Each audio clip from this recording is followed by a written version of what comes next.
Ladies and gentlemen, we're back with Real Deal Talk. Let me tell you something. This is the most famous guest I have ever had on Real Deal Talk. What?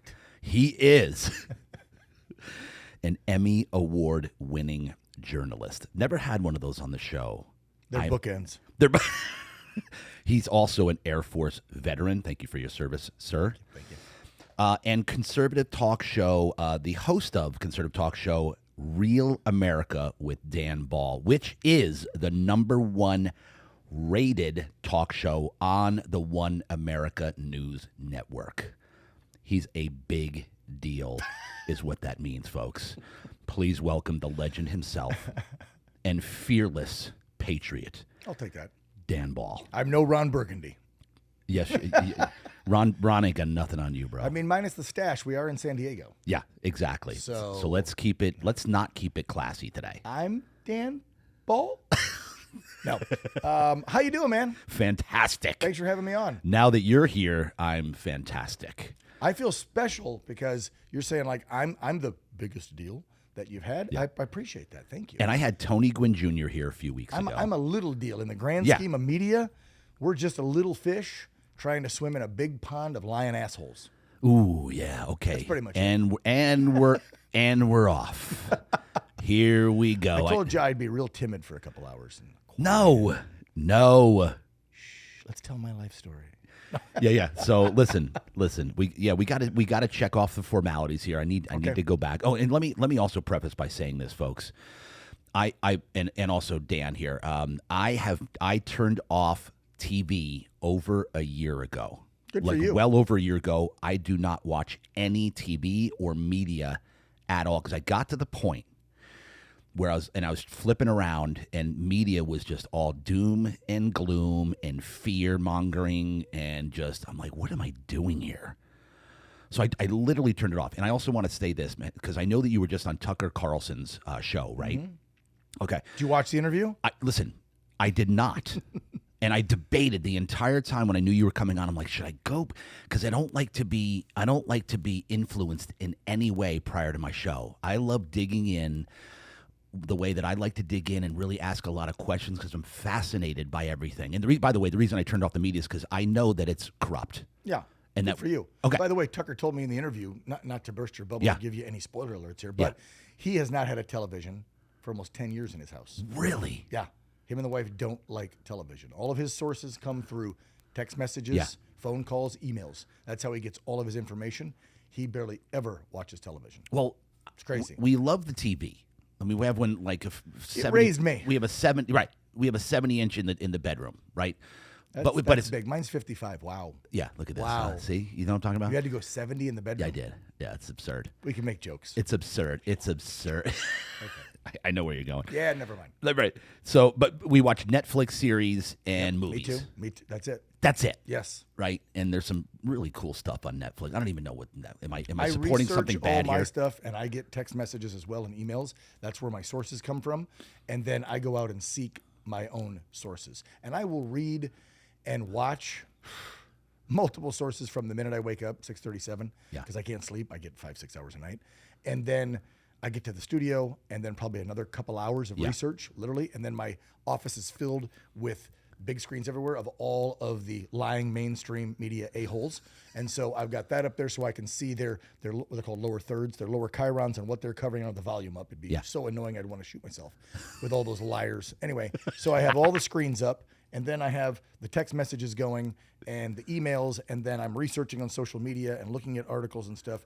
And so probably like 4 hours in the morning before we even start the show, I'm just doing research. And my producer and fiance, Peyton, same thing. We're just nonstop absorbing. Wow. Because if you're not out there seeking it, you're not going to get the truth. You're not going to. No. If you sit at home and just watch your local news station, and then for your national and international news, you flip on CNN, and then you use Facebook and IG, and then you want to come at me and go, well, I know, I will just laugh in your damn face. I will go, wait a minute. So your local newscaster in San Diego told you the truth because they don't have a corporate overlord. And CNN or MSNBC or any of the big old three that we used to look up to, ABC, NBC, CBS, you watch them for the nightly news and maybe the late evening local again, and then for an hour or two you're on your feed each day on Crackbook that Zuckerberg controls. Crackbook. And then, well, that's what it's become. Yeah. All this stuff is Crackbook. Yeah. And then you want to have a legitimate political discussion with me about foreign policy or the Biden regime versus the Trump administration or whatever it is. I literally will laugh in your damn face. I will be like, you are the most ill-informed and uninformed American. But I don't care what you watch. If you're not seeking truth, you're not getting jack shit. And that's because today. Yeah, I've been doing this almost 32 years. I started at 18, and I've been a journalist since I went in the military as a journalist. That's all I know since 18, and I'm 50. So this year. So I know who's telling you the truth and who's lying. And I wish I could tell all 335 million Americans, listen, I'm a whistleblower in essence. Yeah. Okay? I did this for years, and they're lying to you. Some mean to do it. Some don't mean to do it. And what do I mean? What does that mean? Yeah. Local news affiliates. Yeah. Okay. The ones that are either owned by a big news corporation like a Sinclair or a Nexstar. They own like 200 and some affiliates each around the country. So pretty much Sinclair and Nexstar now own most all the local affiliates. Right. So that's your San Diego's a market, right? Los Angeles is a market. Palm Springs is a market. Yuma El Centro is actually a TV market. You have about 205 left TV markets. When I got in the biz, it was about 220, 230. But because of all of this stuff, yeah, television stations are closing down, radio stations are closing down, newspapers are obsolete. We all know this, right? And so if you look at the affiliates, they don't get paid much anymore because the advertising dollars have dried up. Right. Everything's gone digital. Yep. Right? And so that local news anchor that used to make a decent living now barely makes a living. The This is a producers, fact. All the local. It's a fact. Yeah. That's all their pages going down and down and down. all their pays went down. All the stations, a bunch of them in most markets, have now combined. In San Diego alone, did you know that KUSI, the only independent station we had here, just merged with Fox 5? They did. Yeah, because Nexstar Broadcasting owns Fox 5, not Fox in New York City. Nexstar out of Texas owns the local affiliate Fox 5. KUSI was up for sale. They bought it. They're now combined. So tell me how you get fair journalism if one entity owns a bunch of the TV stations in the same market. You see, that used to be illegal. We didn't allow that. Right. Every TV station, every radio, every paper had to be owned individually. Now, you could have a group owned across the country of a bunch of different ones in different markets. Yeah. That way it was fair. But a little guy named Barack Obama changed all that. He reversed that rule. He also reversed the rule about propaganda being reported in news. Go look it up. So a lot of folks don't know. The reason the Why did he media do has that? gotten so shitty Yeah. over the last few years, you can blame ding, ding, ding, Barack Hussein Obama. That's why. That's why the media now can promote propaganda, and that's why you could have one company own almost every TV station or every radio station in the same market. Again, where's the competition? Yeah. So back to my point. Yep. Local affiliates, pays down, staff is down. Most of the producers that are writing the shows for I call them prompter jockeys now, for the news anchors that are going to read that teleprompter and not question what the teleprompter says, because they don't. Because if they question it, their asses will get fired. And they can't afford to lose their jobs because we all know how the job market is right now. Horrible. And if you've been a TV guy for how many years, your jobs are pretty much, okay, I either go into politics or I'm a public information officer, a PIO for a school district or a police department or something. I mean, that's usually what news people do. Right. They go into public affairs if they can't get a news job. So at the local level, you have underpay, worried about their job, owned by big corporations. And in the bigger cities, they are owned by the networks. If you go up to LA or if you're in New York or Chicago, those local affiliates are owned by the affiliation network that they have. So if you go to LA and you look at ABC7, they're actually owned by ABC News Network out of New York City. They are. But in smaller markets as you go down, they're owned by private companies. But same thing, it's all big corporate stuff, right? Yeah. The producers are young. They're underpaid. The producers typically take all the news stories, unless they're local news stories that they're generating, have to write original stories. But if they're pulling a national or international story, those producers have a news feed in their computer. They're pulling from Reuters, AP News, the Associated Press, different things like that. They just type up what those big national organizations wrote. That's it. Where does the investigating happen? Where does the independent journalist come in and go, we got to ask some questions? No. So if every affiliate out there when you go home and watch your local news, is telling you what happened in Washington, D.C. today, and in the war over with Israel and Gaza, and the war in Ukraine and Russia. And I don't care if you're in San Diego or Columbus, Ohio, or St. Louis, doesn't matter. Those local affiliates use the same damn wires. And then all they do is rewrite it with those facts, wink, wink facts. There's the truth, and then there's news facts. Big difference these days. Yeah. And then the prompter jockey reads it and doesn't question it. And if they question it, then again, like during COVID, I had friends in the news biz that were local affiliates. They'd go into their news directors and say, I'm online researching, and I'm seeing all these side effects with the vaccine. I'm seeing these reports that the masks aren't working. I'm seeing this. And I can't countless. They would tell my friends in the industry, no, we're not doing that angle, shut up.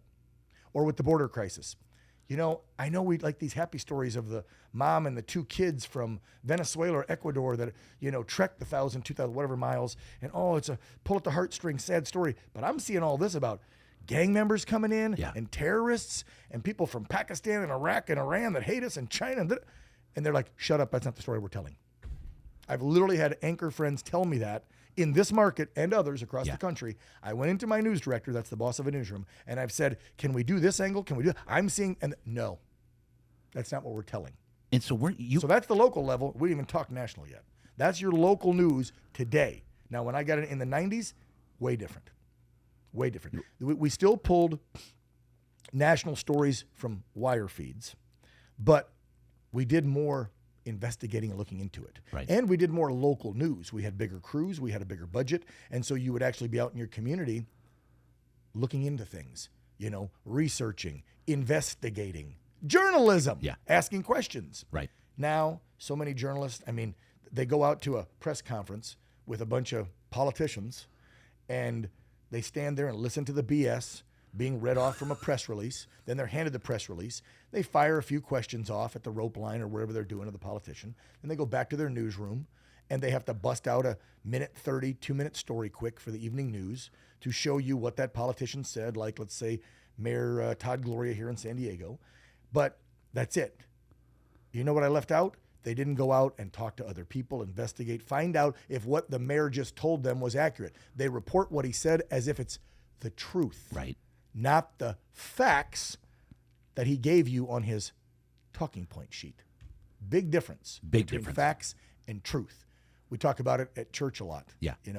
And there's a big difference between the truth, and we all know that shall set you free, and the facts we hear today. Because look what we saw during COVID with fact checkers and the election with fact checkers. Yeah. Now all of a sudden on social media, there's some 23-year-old living in mommy's basement, and his job, whatever they get paid from Zuckerberg at Facebook, is to go on and fact check my stuff I post. And 8, 9 out of 10 times, you'll go back and I can literally post another article to prove what I posted was correct, and they'll still fact check it. Yeah. So again, facts, truth, big difference in media. And they'll remove today. it. Oh yeah, big difference in media today. Let's be real. And again, that's the local level. At the national level, forget about it. That stuff's so corrupt. I can point to, I love messing with the Communist News Network, CNN, even though MSNBC is way worse. And I always bring up the 24-hour cable stations because that's what we are at One America News. Yeah. So I'm always making fun of CNN, MSNBC, and Fox News, pardon me. No, I meant Faux News. Everybody in conservative land thinks they're real. No. So now look at the national level news, right? Yeah. Agenda. I can point to one investigation and prove my point. James O'Keefe, about a year or two ago, got the phone number for CNN's morning call-in. Every morning when Jeff Zucker, not Zuckerberg, Zucker, was the president of CNN, they had like a 9 a.m. call. Now that call would be him sometimes, the top executive producers, some of the big anchors, and writers and producers for the CNN newsroom. And so you'd have a couple dozen people on the phone call probably. Yeah. And they're all listening in. Here's the day's events. Here's what we're covering. And James would call in, not say a word, and record these calls for about 2 months. Pretty enlightening. You would hear the president of CNN, your most trusted name in news. That's their catchphrase, right? It is. Oh, yeah. CNN, most trusted name in news. 35 years, right, in news. You think of Wolf Blitzer and all these people that have been main anchors there for years. Chris Cuomo, he's gone. Don Lemon. Oh, wait, he's gone. Anyway, all these trusted names in news. And what did we learn with those phone calls?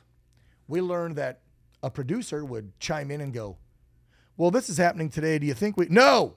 Jeff would be like, it's Trump. We're going after Trump. Today you cover this about Trump. It's the Russia-Collusion hoax. It's this, it's this. And producers would push back, and the president of the network would tell them no. He would tell them the stories they're going to cover and the angle or narrative they're going to put out for the public to absorb. Yep. Now think about that. Yeah. Why the hell is the corporate guy? He's not a news guy. He's not a news director. He's not a journalist. He hasn't been in the field study.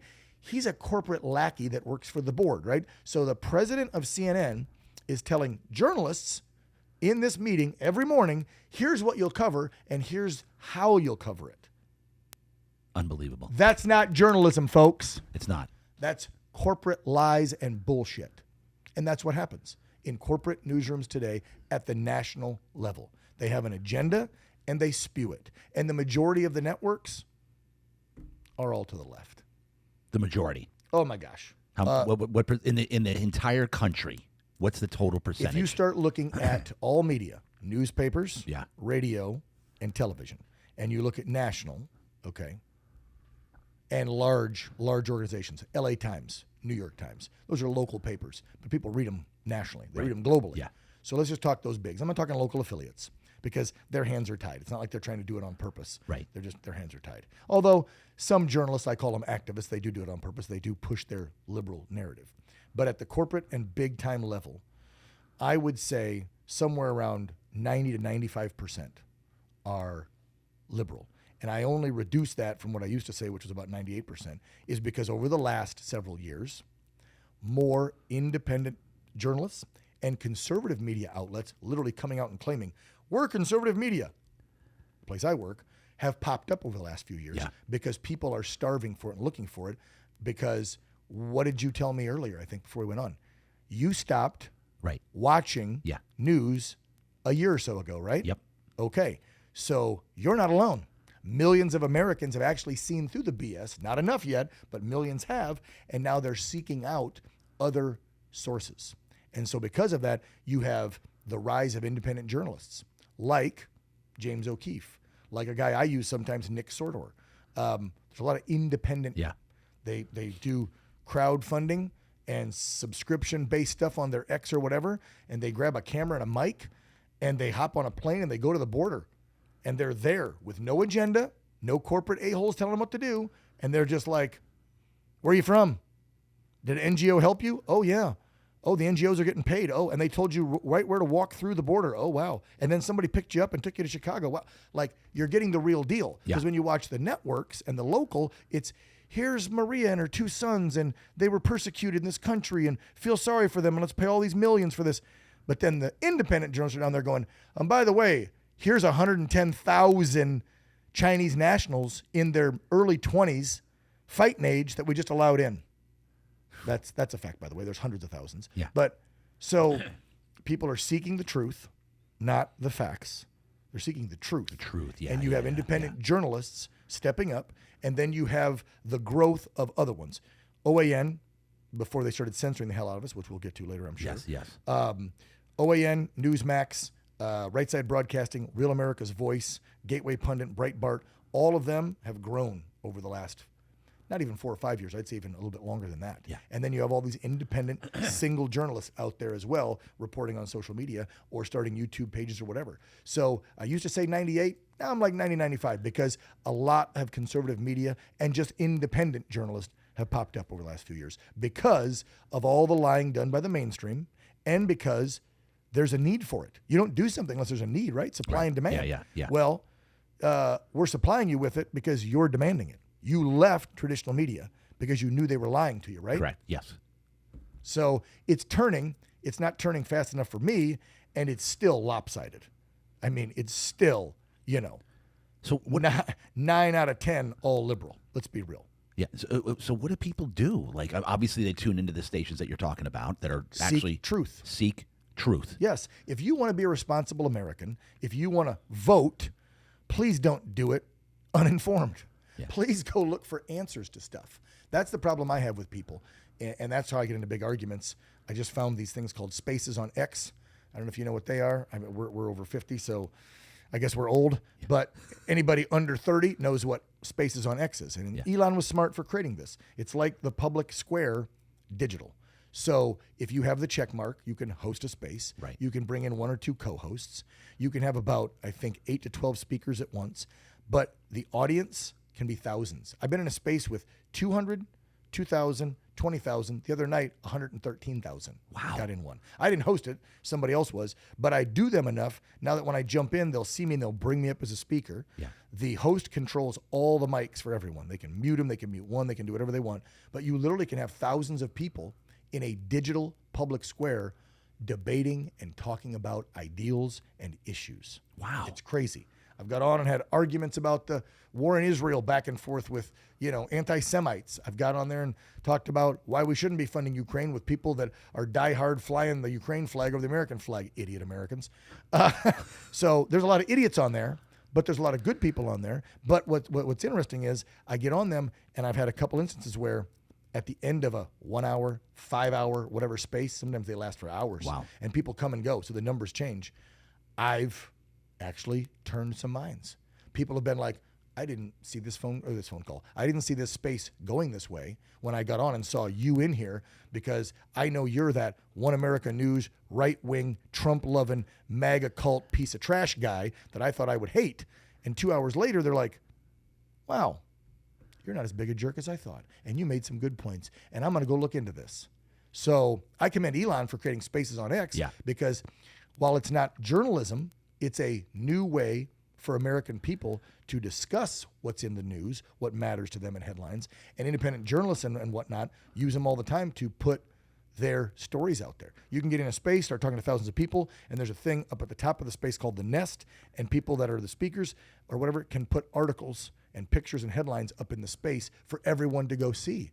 So if you got 50,000 people in a space and you go, here's my independent report when I went down to the border, and this isn't what the other journalists are telling you, the CNNs, MSNBCs, watch this. 50,000 people might watch it and go, holy I didn't know that. Yeah. Because every night I come and watch my local, and then I turn it on CNN, and they tell me that Republicans and MAGA people are blowing out of proportion what's happening at my border. Right. Yeah. But now I just watched this report from Nick Sorter, this independent reporter kid, and the video's there with the sound. So I can't deny what my eyes and ears just saw and heard. But an anchor told me this on CNN, but here I'm seeing the people say it. See the difference? Yes. Very impactful. Yeah. If Don Lion Lemon is telling me something, but then I'm seeing a illegal criminal alien, that's the official title, by the way, that SCOTUS uses, so I use it. They're not newcomers and they're not undocumented workers. They're illegal criminal aliens. If I see it coming out of their mouths, that when they were in the Darien Gap in Panama, NGOs helped them, gave them a map, and told them where to come through near San Diego in a little town called Jacumba because there's a gap in the fence. And then on the other side, an NGO, I'm told, is going to pick me up and drive me to Chicago. Well, I'm going to believe this shit's all organized and set up. Yeah. But when Don Lemon tells you it's not, millions of Americans believe it. Of course. Because they believe CNN, because it's the most trusted name in news. So see that crap? Yes. How bad is like Facebook? Open your eyes, people. How bad is Facebook? Is it just the whole? I mean, you get shadow banned, you get censored. If you do anything. Yeah. We barely use it anymore. I mean, I use it a little bit. One America News, we kind of gave up on it. Our network's been so censored over the last few years. Ever since because we were the first ones, we were the only ones in the summer of 2020 when I first started there. And our DC reporter Chanel Rion did a great job. We were the first ones to put out the laptop from hell. Oh, really? The Hunter Biden laptop was us. Really? Everybody forgets. Yeah. So nobody wanted to touch it. Rudy Giuliani was talking to outlets, and everybody was scared to put it out there. We know what happened when the New York Post put it out there, right, on Twitter. That was when Dorsey still owned it. And jackass Dorsey and the rest of the Twitter jerks there, poo-pooed it and yanked the article and everything. Right. So then Rudy shopped it around and said, well, I've got this hard drive. I believe this store owner. I mean, there's no way this isn't Hunter's laptop. By the way, he left like 2 or 3. And by the way, I've seen stuff that you haven't seen because we thought it was too bad to put out there. Wow. Picture-wise and video-wise. Yeah. Sick puppy. And don't get me wrong, I like my lady and I like having fun, but sick puppy. But look where he gets it from. I mean, look at Dad. I mean, he's the commander and sniffer. I mean, he's touching. Yeah. So let's Straight be up real. pedophile. Taking showers with his daughter into her teen years. Yeah. Also, the diary's real. But anyway, so why wouldn't he be a sick puppy? Exactly. So we got that in August, I think. I might be off on the month. I actually like total factual truths. So if I'm off on the month, I apologize. But we got it in the summer of 2020. And we went to air with it. You remember what happened? Yeah. Everybody came out and said it was Russian disinformation. Right. Antony Blinken, who used to work for Obama, who's now Secretary of State for the Biden-Obama regime, because it's still the Biden-Obama regime. Let's be real. Yep. He's the one that put those 51 intelligence officers together that wrote that BS letter that came out and said, we're disavowing this laptop. It's not real. There's no way. It hasn't been authenticated. This is Russian propaganda that Trump, Team Trump and Putin are putting out. 51 of our former intelligence top officials, NSA, CIA, FBI, all these jerk-offs said it was fake. I want everybody to remember that. Do you remember that your government officials told you the laptop was fake? Yeah. We put it out and said, this shit's real. And by the way, there's some questionable pics and videos on age of people, because these girls look pretty dang young in some of his little weird trysts and three-ways and everything else he was doing. So y'all should probably look into the age of the kids. But more importantly, let's talk about the emails that are in the laptop talking about the big guy and all these business dealings overseas with Burisma in Ukraine, with a handful of companies in China, which all the companies there are connected to the CCP, let's be real. And so all this stuff, and we're like, wow, this is a gold mine. The American people need to hear about this. We got an election coming up in November. They should know that the guy they might vote for, Joe Biden, is is compromised, because here's the emails that prove he was using his influence as vice president to say, hey, my brother, hey, my son, you guys go out there and hook the deals up. And then if they won't do the deal with you, just tell them you got the backing of the big guy and I'll be on their side. Yeah. And that's the way it was. And so when Hunter would get paid, $800,000 or whatever, or $1 million or this much, it's, by the way, don't forget the 10% for the big guy. Right.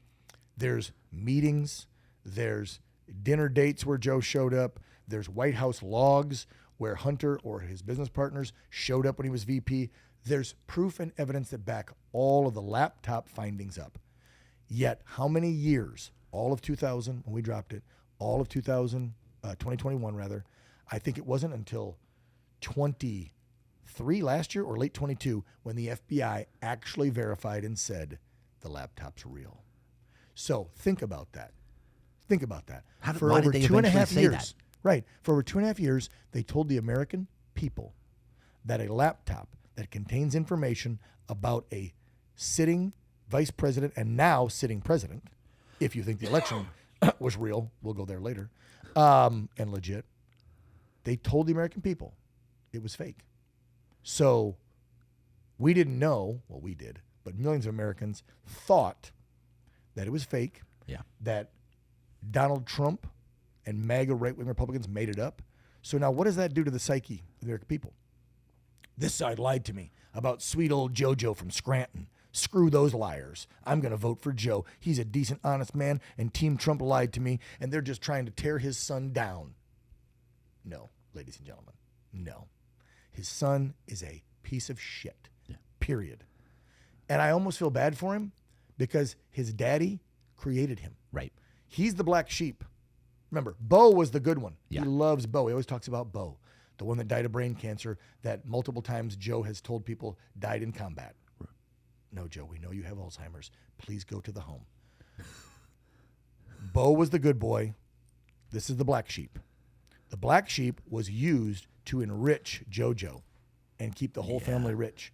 And Hunter knows that he's the useful idiot, the patsy, right? And I think it bugs the shit out of him. I mean, if you look at some of the text messages that came through because he had attached to his laptop, he's talking to their family members, pissed off about how dad uses him. He hates his father. I think he told, was it 60 Minutes, he sniffed Parmesan when he was looking for drugs. I think that in a fit of rage against his dad and being so damn high on whatever he was smoking, snorting, crystal meth, and we've seen him with the pipe, I think he almost dropped off the laptops and forgot them on purpose. I think it's probably like, if this comes out, screw it. My dad's been screwing me for decades. Yeah, because I almost think that a little bit subconscious. Like he's like, screw my father.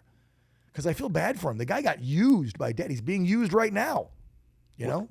Tell me, speaking of which, I need to ask you this. Mm-hmm. What about when he was selling paintings for hundreds of thousands? Can you explain this to me? That's just money laundering. And I'm trying to. Did you see the paintings? I'm not political at all, bro. But I'm like, do you think they're worth $500,000? This is literally money laundering right in front of us. Yeah. I don't care who you like or believe in. People in the art world try to justify it like, well, you know, art and beauty is in the eye of the beholder, and if someone sees the vision that Hunter saw when he put it on canvas, and they want to pay that, then it's worth that. Like, how My can ass. people actually go track who bought them? Just go track who bought them. Wasn't like $500,000? Yes. A brand new, just breaking out artist gets $500,000 for paintings, gets to have a gallery showing in New York City. Come on. I'm over here with a small business, like getting like they're all over me for the sales tax and this tax and income. This guy's money laundering in plain sight. Yeah, of course. And it's okay. Do. That's what the elites do on both sides. I'm not going to just rip Democrats. I mean, there's illegal maneuvers on Republican side. I mean, you know, let's go to the stocks. Nancy Pelosi's one of the biggest guilty parties of that. But members of Congress have been using their insider information to flip stock and make tons of money, because you don't go in making, I believe, well, they got pay raises, but it used to be about, in the last few years, it was $174,000 for a member of Congress and about $192,000 for a senator. And then if you're on committees and you have special assignments, you get extra cash. But let's just go $174,000 and $192,000. Depending on what you make, what your viewers make, think about that number and then tell me how in 10, 20 years of service, you leave Congress, and now you're worth $50 million. It's not, the math doesn't add up. Thank you. So I don't want to hear any BS that, you know, Donald Trump did this, did that, he's crooked, yada, yada, yada. Look, I get Dad gave him that first building worth $1 million, whatever, back in the 70s, but he took that and he built an empire. Yeah. And he's been bankrupt, I think, 2 times at least, and he built it back up, and then he built it back up.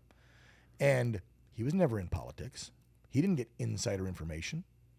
He didn't get rich off the taxpayers. He built it. He lost over $1 billion his first 4 years in office. Everybody forgets that. Yeah. The man went in worth like 4.4, came out worth like 3.1. Lost like 1.2, 1.3 billion dollars. For a lot of folks, like, oh, so what? He's a billionaire. Who cares? Hey, when you work your ass off for that, that's a lot of money. It's a lot of money. And if you don't look at that, because to me, as sacrifice versus JoJo, who always talks about how poor boy he was from Scranton, but now he's worth somewhere between 50 and whatever million. Yeah. Again, Joe, you were a senator and a VP. Okay? I think the VP makes, when he was in, maybe in the 3s. And when you were a senator, you're probably making, because you've been there forever, around 2 something. Again, the math doesn't add up for you to have that many millions of dollars, Joe, unless you were getting 10% for the big guy. So, but again, back to journalism, since this is my forte. You all were told the laptop was fake. Right. That's just one story we at One America News covered that they told you, the American people, we were lying about. And then we had an election. Of course. And then we told you that it was illegitimate. There was fraud everywhere. And then we had January 6th. And we told you, while there were some MAGA people that got violent at the front of the lines, there were also dozens of agitators, from Antifa, BLM, to federal agents. And the Capitol Police didn't do any favors by shooting the tear gas and rubber bullets at them either before they got violent, which there's video proof of. And they didn't like we said that.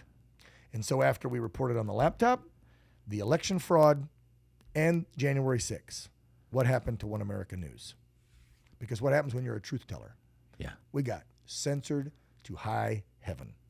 Matter of fact, fast forward, that's 2020 into 21. Later in 21, because they didn't like everything we were saying constantly, and we were in the prime of COVID under the Biden regime now, forcing the vaccine, wait for it, then we had the audacity to tell you a fourth truth.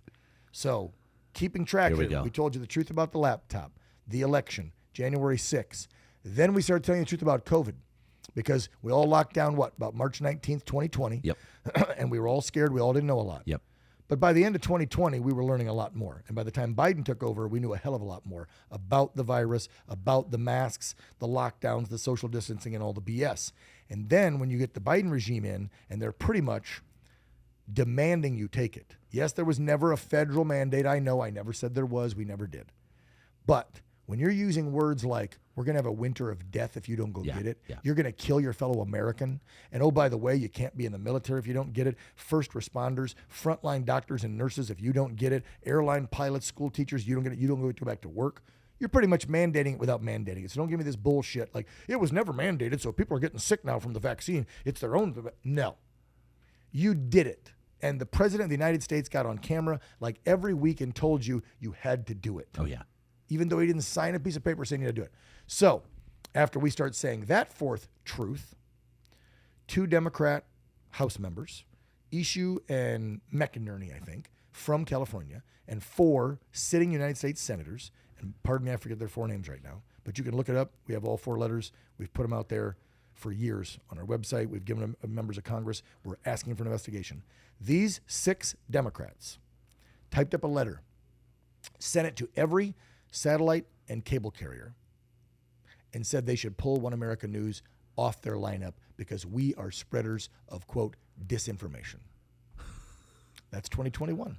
And you know what happened in 2022? In May, DirecTV dropped us. They have about 12 to 15 million households and brought in millions of dollars of revenue for our network. Then in I'm going to get the dates right again. In about August, Verizon Fios dropped us. I think they have about 3 to 5 million households. And then in November, Frontier, which I think has 1 to 3 million households, dropped us. So in a 9-10 month period, 3 major carriers totaling almost 20 million households, bringing in millions of dollars of ad revenue to our mom and pop network owned by a sweet 83-year-old man and his 2 sons and about 120 employees in DC, New York, and here in San Diego, got dropped from those because Democrats told them to.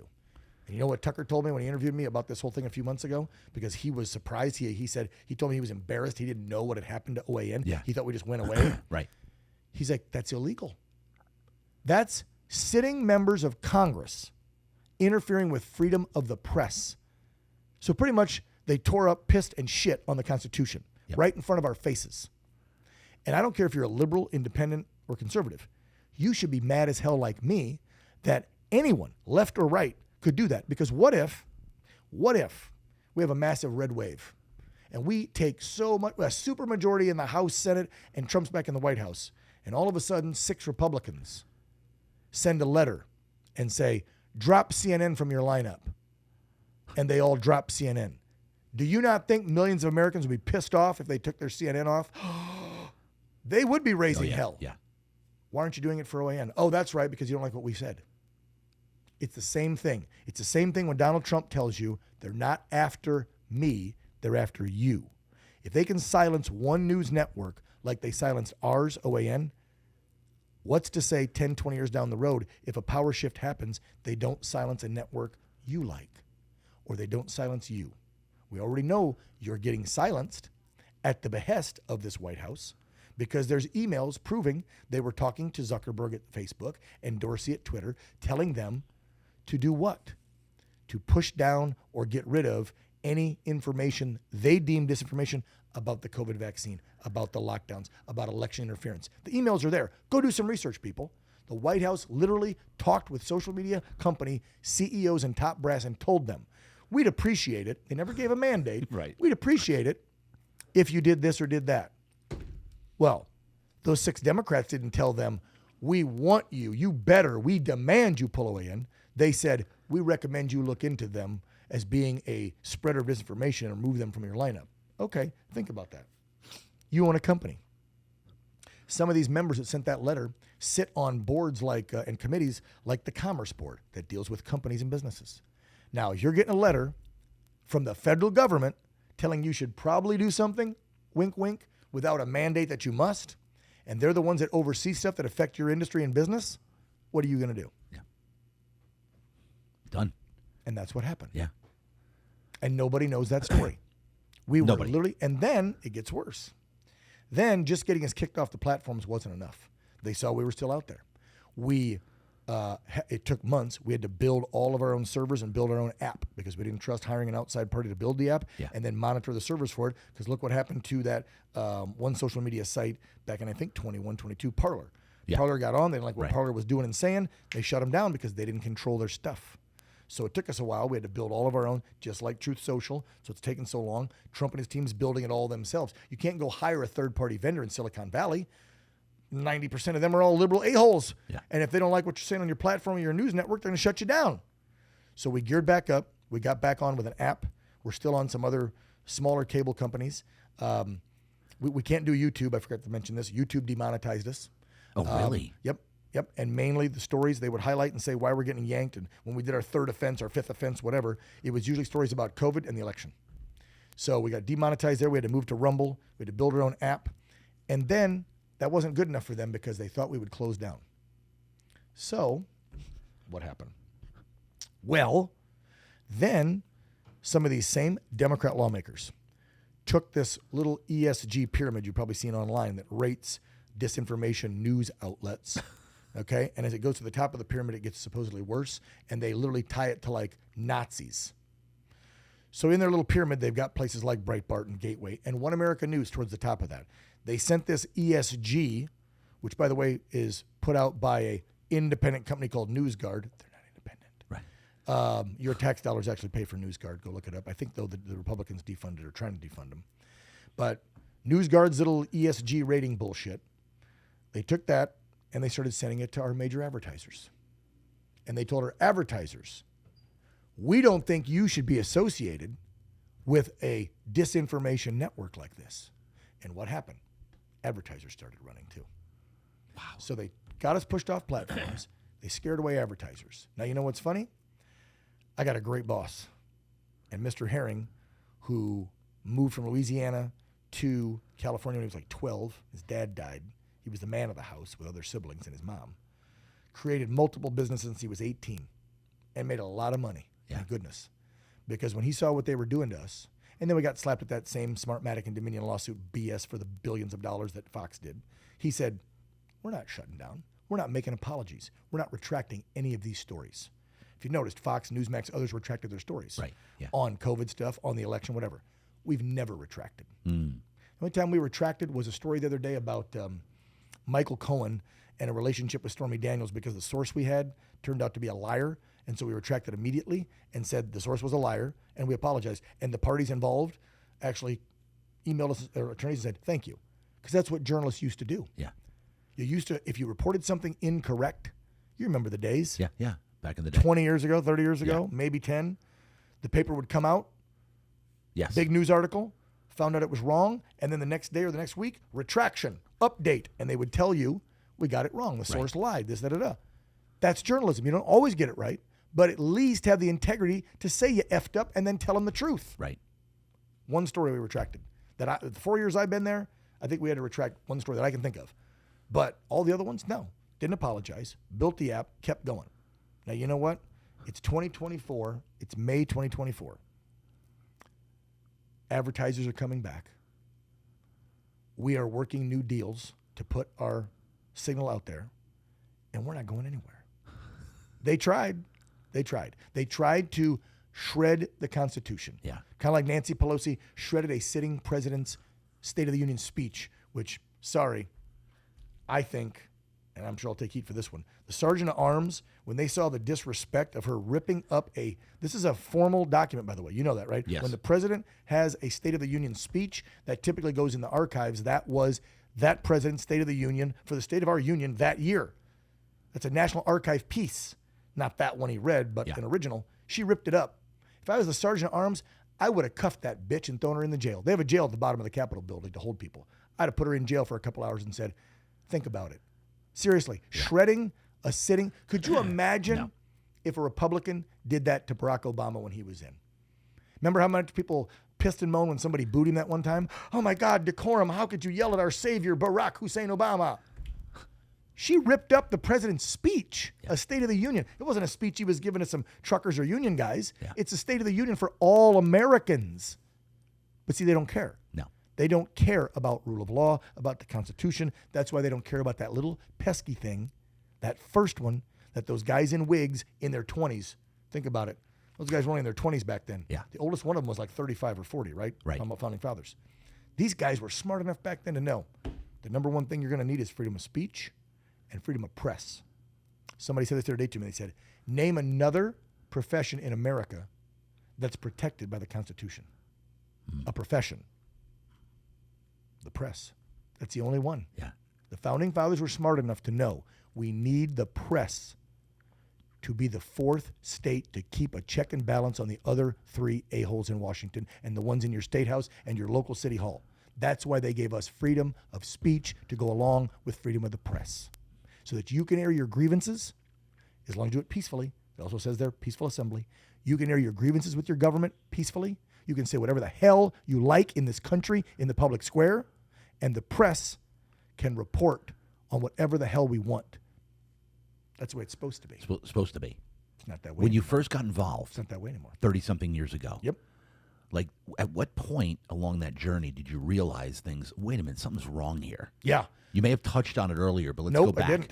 I've given speeches over the last couple of years. 32 years ago. And I always say, I've titled the speech sometimes behind me, so people say, being awake, not woke. And I give this speech because I say, we have all these woke ideology now in this country. I don't care if it's the made-up Fantasyland tranny stuff, because there's only two genders. You cannot change your gender. So whether it's the transgender agenda, because it is an agenda to push this down the throats of our youth and mess them up, whether it's that crap, whether it's, I don't care what the agenda is, okay? People push that stuff. And for many, many years after I got out of the military and I got into local TV, I was a good boy. I was a prompter jockey. I read the news, I did what I was supposed to do, and I collected my paycheck. And all I cared about was trying to get to a bigger market to make more money, like any capitalist in America and young man, I would hope. Yeah, we chase money in the beginning. Better myself, do better, right. Yeah, when you're in your 20s and 30s, you don't know shit, let's be real. You chase money. Even in your 40s, sometimes you don't. I think it takes us, guys especially, late 40s, 50s, till we click. We know, ladies, we know. Finally, You guys get it in your 30s and 40s, we're a little slow, we got it. I preach this a lot. Anyway, so I became awake probably about, it took a while, 20, probably about 2016, 2017. Wow. Trump comes down the escalator, starts saying all this stuff, and I'm going, holy cow, I think I like this guy. As my fiance would say, is this guy my spirit animal? I'm like, he's saying whatever the hell he wants. He's ripping both parties. He's exposing corruption stuff that you've never heard a presidential candidate say. Right. And I'm like, I think I like this guy. So then, because for years, and I had to go talk to my family before I did this, I had to talk to my child and my fiance and my ex-wife, I decided to run for office for Congress in 2018. So I launched in 2017. And that, my friend, is when I went 110% awake and anti-traditional mainstream media. Because as I ran for office, there were lies about me in the press. During the primary, of which I didn't get out of because there was like 5 or 6 candidates. I came in second, so I didn't even go to the general against the incumbent jerk-off. It was Dr. Raul Ruiz, incumbent Democrat who beat Mary Bono back in 2012. And Mary endorsed me too, and I thought I was going to maybe win that thing, but whatever. Yeah. When I saw how the media, and especially how the Republican Party, attacked me and lied about me, and the biggest lie they spread right before the primary was they questioned my service. That's called stolen valor. You know that phrase, right? Yes. It's called stolen valor. Yeah. Yeah. You How do they want question to it? you want to piss a good old boy off? Tell me I didn't serve. So they question that you even served at all? Yeah. Republicans did. Yeah. They had a local radio guy go on his show and literally pose the question. Did he serve? He doesn't look like the type of guy. He's like a pretty boy. This guy called DeCoach. He was a political radio talk show douchebag in the Palm Springs area. And he had connections with a Republican Party group who was supporting another candidate of the 5 or 6 that were running, this actress gal. I won't throw her under the bus even though she knew about it. Anyway, I'll be nice. You know who you are. So they spread this rumor because they're like, he's been on television. He wears makeup. He's a pretty boy. There's no way he served. He's not a veteran. There's no proof. We haven't even seen pictures in uniform. Da-da-da. So I literally had to go on local news and plastered it all over social media. I pulled out my DD Form 214 for all you vets and went, here's my service record. Kiss my ass. But the damage was already done. Yeah. People start questioning you. And then also I look hostile and mad and whatever because I'm so pissed off that you're questioning my service to my country. I'm very proud of that service like any veteran is. Right. And so I think that's when I got awake, not woke. Was I getting a little woke? No. Would I say I was a little more liberal in my beliefs before 2016? Yeah. I mean, I've been in the news industry, a liberal-leaning industry, not leaning, a liberal-driven industry for almost 30 years. I did my 4 in the service and then got a job in television 5 months after I got out, and I've never done anything else. I mean, in between, I've had second jobs, and if I lost a news job or got fired here or there, and I did once or twice over the years, shit happens, as they say, then I got a job, I've had my real estate license for 23 years, so I sold some homes or I did this or that. I mean, you got to pay bills. You got a family. You got a job. Yeah. You don't go suck off the government tit. That's how I was raised. You work. And so I've done other gigs, but it's always been television, news, journalism since I was 18 and I turned 50 this year. Wow. 32 years of it. But I remember talking in the newsroom and talking to friends about social issues especially, and I was getting a lot more liberal with stuff because the news industry does that to you because you're around liberals every day. Yeah. But I was never that programmed because I also recall getting into fights in newsrooms over conservative ideals and opinions and views. So with my fellow co-anchors. So I was always discussing my conservative leaning beliefs, just never on the air. I kept them to myself. So for almost That's 20 the difference. years. Yeah, I bit my tongue. I never brought it up. I'll tell you when, I'll tell you what the big day was. And I kind of knew in the back of my head I was doing this. I don't know if I was trying to sabotage myself on purpose, but I kind of felt like I was going to run because Trump was gearing up to run in 15. And so in 16, I believe, I think that's what it was. I'll have to check the dates again because I don't like getting the truth wrong. 2 Palm Springs police officers, a guy named Gil, and I'm totally brain farting the young lady's name, and it makes me feel horrible because she was a rookie and a young, beautiful woman and a new mother. Ugh. He was supposed to retire. He came back to help train new rookies, and she was one of the rookies. And they got called out almost like a reverse swatting thing. You know, the swatting stuff they're doing where these liberal assholes will call the SWAT team and say, I'm being kidnapped. Somebody's doing this. Marjorie Taylor Greene's been swatted a bunch. And then they come to the house with the SWAT team ready to shoot people. And people come out and go, hold on, it's fake. Somebody called you. I didn't call. That's swatting to kill the person in the house. Yeah. So reverse swatting is like lying in wait. So this crazy psycho in Palm Springs was acting all nutbag and telling his mom, call the police, call the police. She called the police.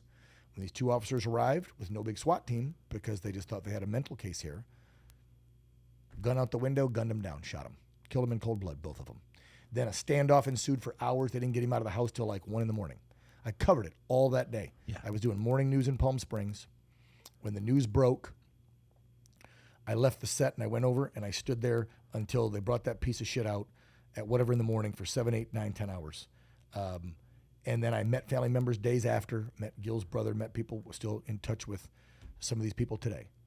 And then when they had their funerals at the Palm Springs Convention Center, and thousands of cops from Southern California, Arizona, Colorado, they drove from, you know how it happens when they have cops go down. They come from everywhere. Yeah. They had thousands of cops come to a convention center for a funeral. And I'm out front going live. And I'm just sitting there thinking about all the rhetoric I heard Barack Obama say, okay, about cops after the Michael Brown lies that we were told. Remember, hands up, don't shoot. Yes. Go look at the forensic report. He wasn't on his knees away from the car with his back turned and got shot by a horrible racist white cop. He was at the door fighting and struggling to get the gun because there was bullet holes through the gun, or pardon me, there was bullet holes through the door. He was fighting with that cop. We were lied to. And so Barack Obama, to me, for 8 years, divided this country over race and then put a target on the back of cops, which, by the way, cops are blue. They're not black, brown, or white. They're all colors, right? Right. Asian cops, Mexican cops, black cops, white cops. So when you put a target on cops, you're targeting every race of cop. Barack, thanks, jerk off, while you get to hide behind Secret Service in your gates of your mansion Anyway, so I'm out there covering it, and I had talked to the weeping families and the loved ones, and when I saw that little baby girl, which was only like 8 months old, you said you might make me cry. I didn't say anything. You said before, I'll get you to cry. No. I didn't say So I see this 8-month-old, and I might be wrong on the months. Maybe it was less. Maybe she was 3 or 4. And the dad, who, if I recall, the dad's a cop too. Yeah. So this rookie female gets gunned down with this veteran cop who, by the way, was due to retire. He literally came back out of retirement or stayed longer to help train her and new cops. Wow. Those 2 get killed, and I see the young officer, I believe he was Riverside County Sheriff because she was Palm Springs PD, and their little baby. And then I meet the family members, brothers and stuff of Gil, and they're making me cry. And I got to go do this report. And this is when I knew I was pretty much done because my news director, when I came back, any of my earpiece that day told me that I was in trouble. He didn't get rid of me that day, but he got rid of me later because I slept in, but whatever. It happens. Morning shows are tough. I had to go to work at like 3:30 in the morning, and I slept in. So anyway, on the air for the first time in 20-some years, because this was 2016, 17. I think they got killed in December of 16, so I might have said this in 17. Yeah. That's when I added my opinion on a live report. I tried to never put my opinion to news. That way, no one could ever say, Dan Ball's an unfair journalist. He's biased. I wanted people to say, Dan's one of the best journalists. He's great at live reporting. He gives me the facts straight up. He never puts any bullshit in with it. He's a good journalist. That's what I wanted my legacy to be in TV media. Yeah. But when I saw that, and this really hit me too, these thousands of cops, dozens are coming to me, talking to me, and they're going, make sure you tell the truth, bro. And I'm like, what do you mean? I'm talking to these cops before I go on the air. Tell the truth about what's happening to us. Tell the truth. I told the truth. And then I didn't get threatened with getting fired, but I went on the air and I said, I gave the facts of the case. These 2 were gunned down, blah, blah, blah, blah. Today, thousands of officers from around Southern California and the Southwest are here to mourn the loss of da-da-da. And I did my live reporting, right? And then I said, and I'm literally getting sick and tired. I was talking to the anchor back in the studio because I'm live in the field. I'm getting a little sick and tired of political figures, especially all the way at the top of our federal government. I didn't say Barack's name, but people knew. Yeah. Putting a target on cops' backs. I'm sick of it. And then I signed off. And then my news director's like, oh, watch it. You're pushing it. And then when I went back to the newsroom, you pushed it today. Don't ever do that again. And I'm like, I did. I added opinion. I shouldn't do that. It needed to be said, though, because it was the truth. So I said it. I stand by it. Yeah. But that's when I knew I was probably done. I needed to get out, work somewhere else where I could tell the truth. But instead of doing that, I decided to launch my campaign later that year in October of 17. We actually had to push quick side note, we actually had to push the announcement date of the campaign back because my fiance and I were so distraught because we were at Route 91, the shooting in Vegas at the concert. Oh, yeah. So we were going to announce right after that, and then the shooting happened, and so we pushed it off for another week or two till we collected our thoughts, and then we announced. But anyway, and that's a long story too. We were able to miss it by 3 songs. Thanks to my buddy. Kidding me? Yeah, thanks to my buddy John Rich. So we were on the stage with John Rich, then we got on his bus, and then Jake Owen performed. We went back up on stage, watched Jake for a little bit, then we were back on John's bus, partying, having fun. His bus was right behind the stage, so the stage is here, John's bus here, Aldean's bus is here, Mandalay Bay was up over here to the left. We were on the back of the stage hanging out.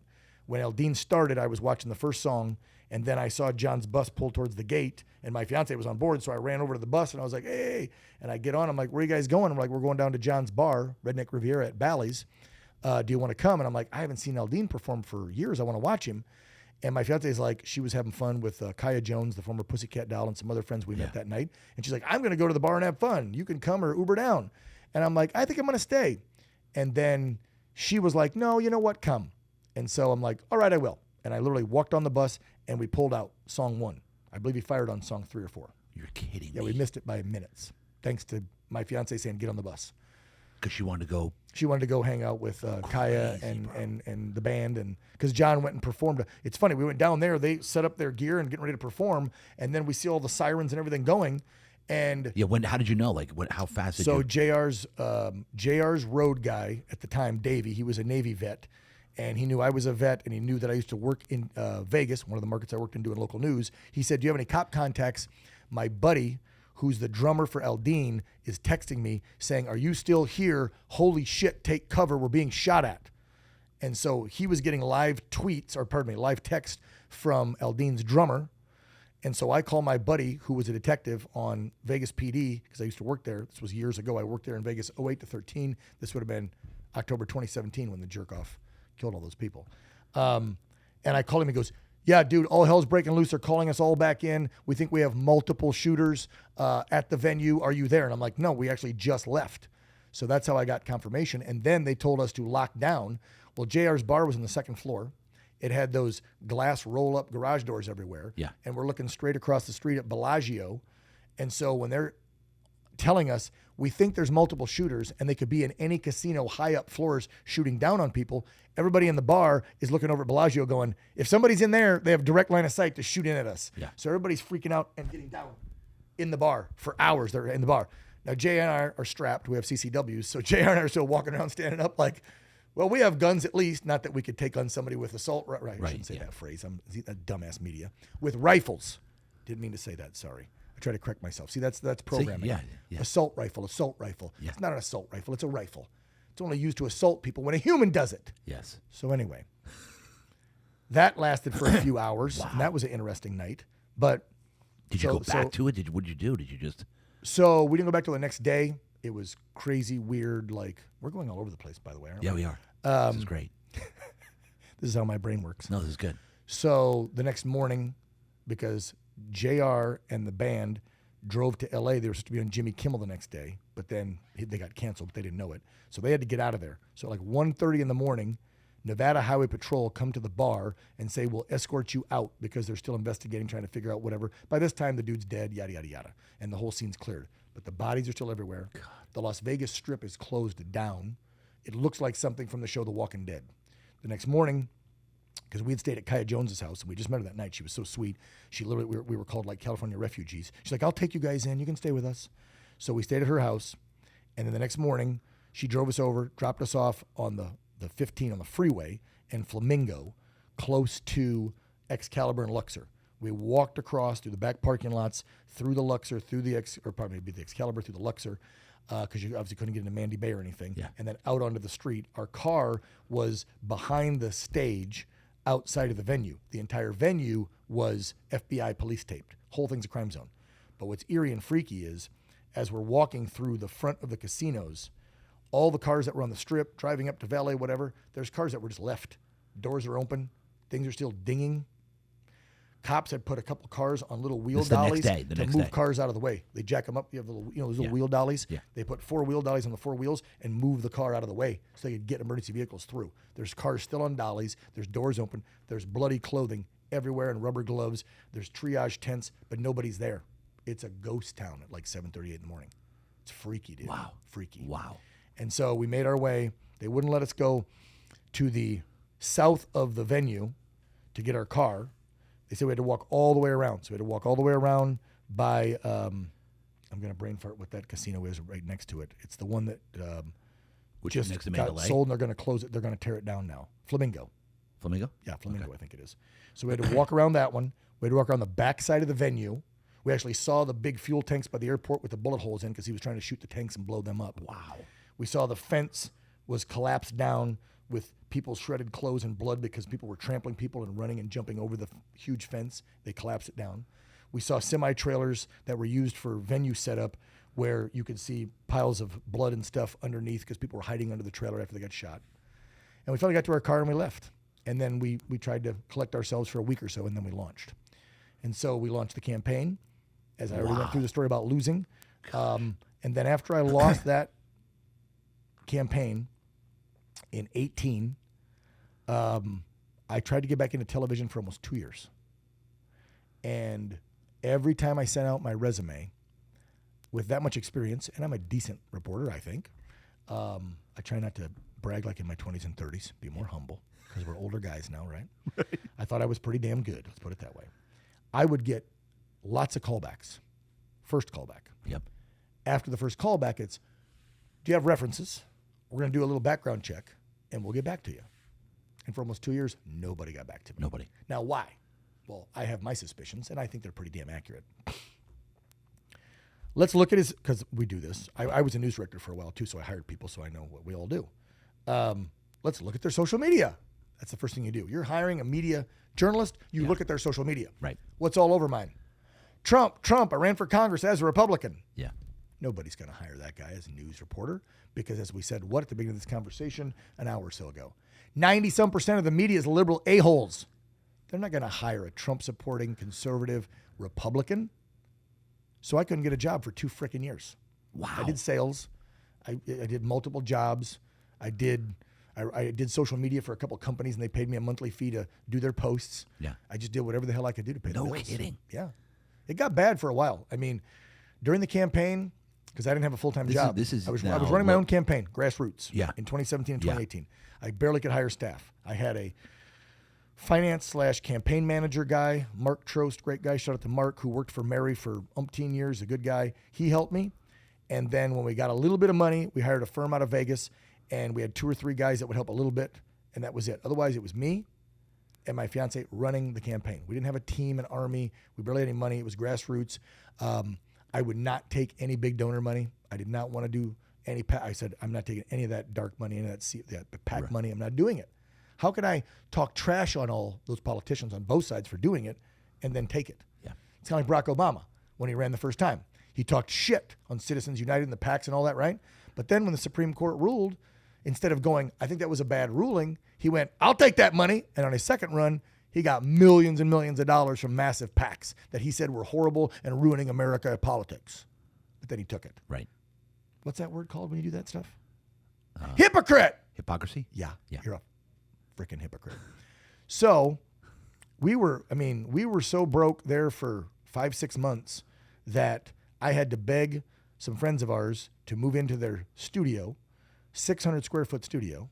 That's it. Me, my fiance, and her little dog, and my daughter half the time because my ex lives in the same town up there, Palm Desert, California. This is Palm Desert. And Palm Springs, Palm Desert, the Coachella Valley. If you're from, you know that, but you say Palm Springs because people around the world don't know where the hell Palm Desert is usually. Right. Yeah. So I had to sell all of our assets. We had an old, This is your low 40s. I'm doing the math. Yeah, this was 2017 into 18 running the campaign. 42, 43. So and I'm 50 this year. It's 2024. So minus 7-8 years. Yeah. 42, 43. I remember, and I tell the story a lot because this is a friend of yours' home. This is the truth. Yep. So he was leasing the home. There was a 600 square foot casita that had 1 room with a small bathroom, and then a little kitchenette and 1 separate room. So it was a 2-room casita. It was 600 square foot. We gave the small little room in the back to my daughter, so she had a room. And then Peyton and I took the long living room / it had like a high top to eat on with 2 chairs, a couch with a TV, and a queen bed, and then a shower and a sink, and a little kitchenette with a burner and a microwave. We lived in that for 6 months. I remember days that I was looking for quarters in the couch and in the 2004 Chrysler Ciron or Sebring piece of crap rusted out thing I had to buy because I had to sell off our decent cars and everything that I had to make ends meet. Wow. So that's what I did. So tell me this. The only thing I kept was my motorcycle. I'm still riding it today. It's 20 years old. It's the only thing I kept. I had to sell whatever the hell we had. There was no money in the account. We spent it all on the campaign. I put it all out there to try to win and make a difference. That's why I was running. It didn't work. But you know what? I was talking to the fiance last night, and I said I don't know if I was at a low point or whatever last night. We were talking about other stuff. And I said, sometimes I almost think, should I have ran? Timing was bad. I don't want to say I regret it. And she goes, don't regret that. That taught you a lot. It humbled me. Yeah. It opened my eyes to how corrupt the media and both parties are in Washington, D.C., because I was talking to the RNC and the GOP on the national level and the California level and the local Riverside County level, and I found out, because I didn't have any idea. I thought I knew. You think you know. You don't know. Let me tell you. You don't know till you're in the middle of it. Yeah. Then you're like, holy shit, these guys are corrupt as hell. And it's on both sides, by the way. On both sides, yeah. Oh, yeah. Yeah. And people could care less about you, especially in politics. They're your friend. They're going to help you. My ass. So I'm glad I ran. Taught me a lot. And then 2 years of doing something that I truly believe I wasn't born to do, because I think God wants me to be a truth teller. That's why he gave me this, as my grandma told me raising me, gift of gab. That's why I can sit here and yak with you and I don't miss a beat, because I have this gift of gab that God gave me. And my grandma used to tell me as a little kid, you better use that for good, Danny. Well, so literally, you better. So I look at that and I go, I ran, I got my butt kicked, but I learned and I got humbled. Then for 2 years, I had to do a job and jobs I didn't like. I wasn't appreciated. I had a horrible boss. And every day I was miserable. But it humbled me more.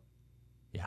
And then in August of 2020, my beautiful, wonderful, amazing fiance said, remember that station down in San Diego way back in 2015 when we moved back to California, because she's from Indiana, and I had been living in Indiana for 2 years for a news director job, managing a Fox station. That's where you guys met? That's where we met, yep. And I moved back, and then she came out a few months later.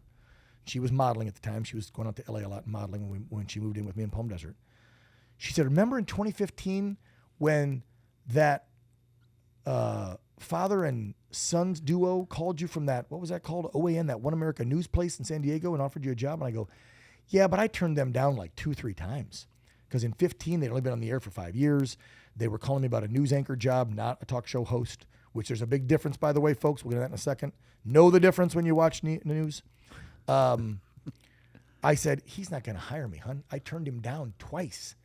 I said, matter of fact, the minute the campaign ended in 18, this is 20 now, in 18, I called him 5 or 6 times from 18 to early 20, and they never picked up the call or returned my calls, even though they called me for like 6 months straight offering me jobs. She goes, just call today. And this was August 20th, 2020, 8/20/20. I know this because we were supposed to be married on 8/20/30, but thanks, Gavin. COVID lockdown, liar. We're getting married later this year. It took 4 years. Anywho, so I walked out of the sales job I was doing at 5:01, and I was almost crying, because I was so frustrated with my life, with the job, with my future prospects. I feel like I was letting my family down, myself down, whatever, and not doing what I was meant to do. Yeah. I like serving. I like helping. I like talking. And if I could use talking to help and serve people, that'd be great. My brother, who we lost to cancer years ago, was a firefighter.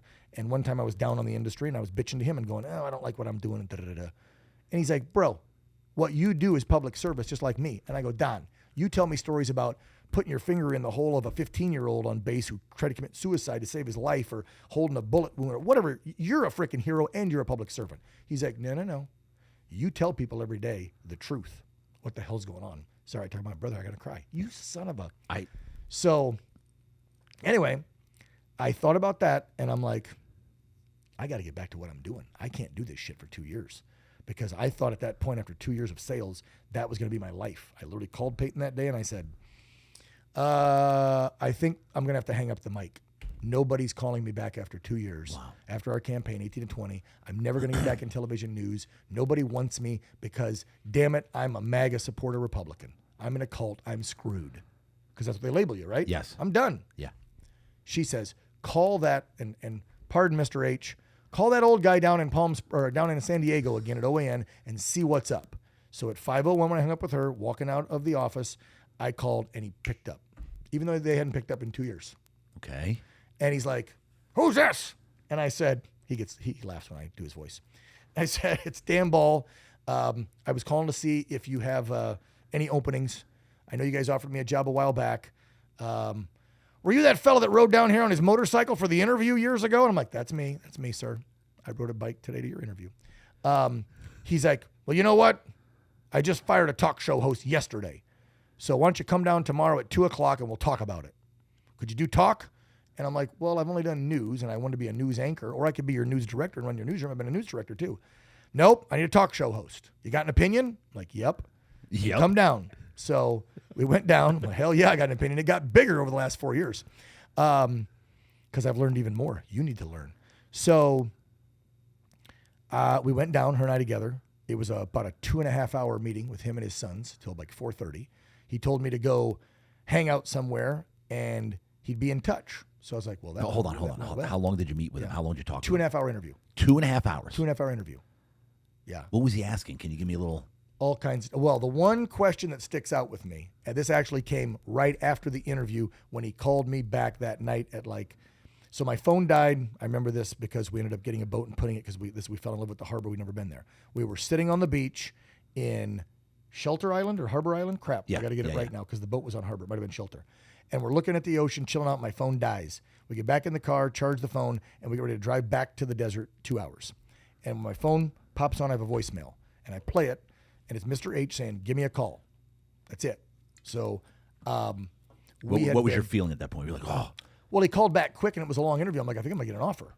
But now is it going to be good enough? Because I remember the offer in 2015 was not enough to come down and move here and afford to live in San Diego. Right, okay. With a kid, who's up there with her mom, and I pay support, and I see her every week, and so I got to be a good dad and pay my bills. And so I'm like, I need to make a certain amount. I hope it's going to be a certain amount because I need a freaking job or I'm going to go batshit crazy doing these sales jobs. And so I hear the message. I call him back. And he offered me the job and told me the salary, and it was the most I ever made in my life. And it ain't a lot of money. Trust me, folks, it ain't that much money. When you look at what they make at Fox and even Newsmax and whatever, I mean, it's still like local news anchor pay in a big market because we don't have the revenue that the big boys do. But I said, oh, my God, you're amazing. Thank you. Yes, I'll take it. Da-da-da. And he goes, I have one last question for you. He didn't ask this one in the 2.5 interview. He said, now, I'm more of an independent guy. To be honest with you, the first time I got suckered, I voted for Barack Obama the first time. Not the second time. You don't fool me twice. He goes, and I'm a Trump guy now, but I got to ask you this. If you're going to do an opinionated talk show, will you go after and hammer both Republicans and Democrats equally if they deserve it to stick up for the American people? And I said, you're damn right I will. He goes, you're hired. Oh, my gosh. That was the question. Sealed the deal. That was the question. And that was the 20th of August. And then he goes, by the way, I need you down here in 10 days. And I'm like, I have a whole life I have to close up. Well, you need to get here in 10 days because we have an election to cover. So I started August 30th, 2020, which was our original wedding date, 8/30/20. And the reason I picked 8/30/20 was because 8/30/08 is when I lost my brother Don to cancer, who was my closest bro. I had 4 brothers, 2 step, or 2 half and 2 older. And Don went in even though he was 5 years older than me, my brother Don followed me into the Air Force after I went in. I had been in 3 years. He was back in Ohio doing a job he didn't like, rebuilding cars at a collision body shop. And he called me one day at like 26, 27, the cutoff for boot camp back then, and said, how you like the Air Force? I said, good. I'm coming in. He went in as a firefighter. And then we got stationed on the same base, ironically, my last year in Kirtland Air Force Base, Albuquerque, New Mexico. He was in Italy his first year. So his second tour and my last tour, we got put on the same base, and we got to hang as bros, and it was really cool. And then we lost him to cancer in 2008, and he died 8/30. So Peyton and I had decided 8/30/20 in honor of him was going to be our wedding date. Yeah. And then COVID hit, and Newsom screwed up with lockdown bullshit. And then we got these jobs, and it just took over. Yeah. Like these are, right. They're not hard. I would never say our job is hard because I talk to linemen. I talk to truckers. I talk to plumbers. I talk to sewage worker guys. I talk to regular dudes, okay? My job's not hard. Anybody in news says, oh, it's long hours and you got to investigate. What, sitting at a freaking computer talking to people with a microphone? Yeah. Don't give me this shit. It's a hard job. It's not hard. It's an easy job if you're good at it. And so the last 4 years, it's been go, go, go. We've met so many amazing people in the America First movement. We've done so many cool interviews. We've traveled to do these interviews. We've learned so much more about how dirty DC is. And it's been a crazy, wild 4 years. I got it on the 30th. And then Mr. H said, you can staff up. You're the boss of your show. Staff up with a booker, a writer, a producer.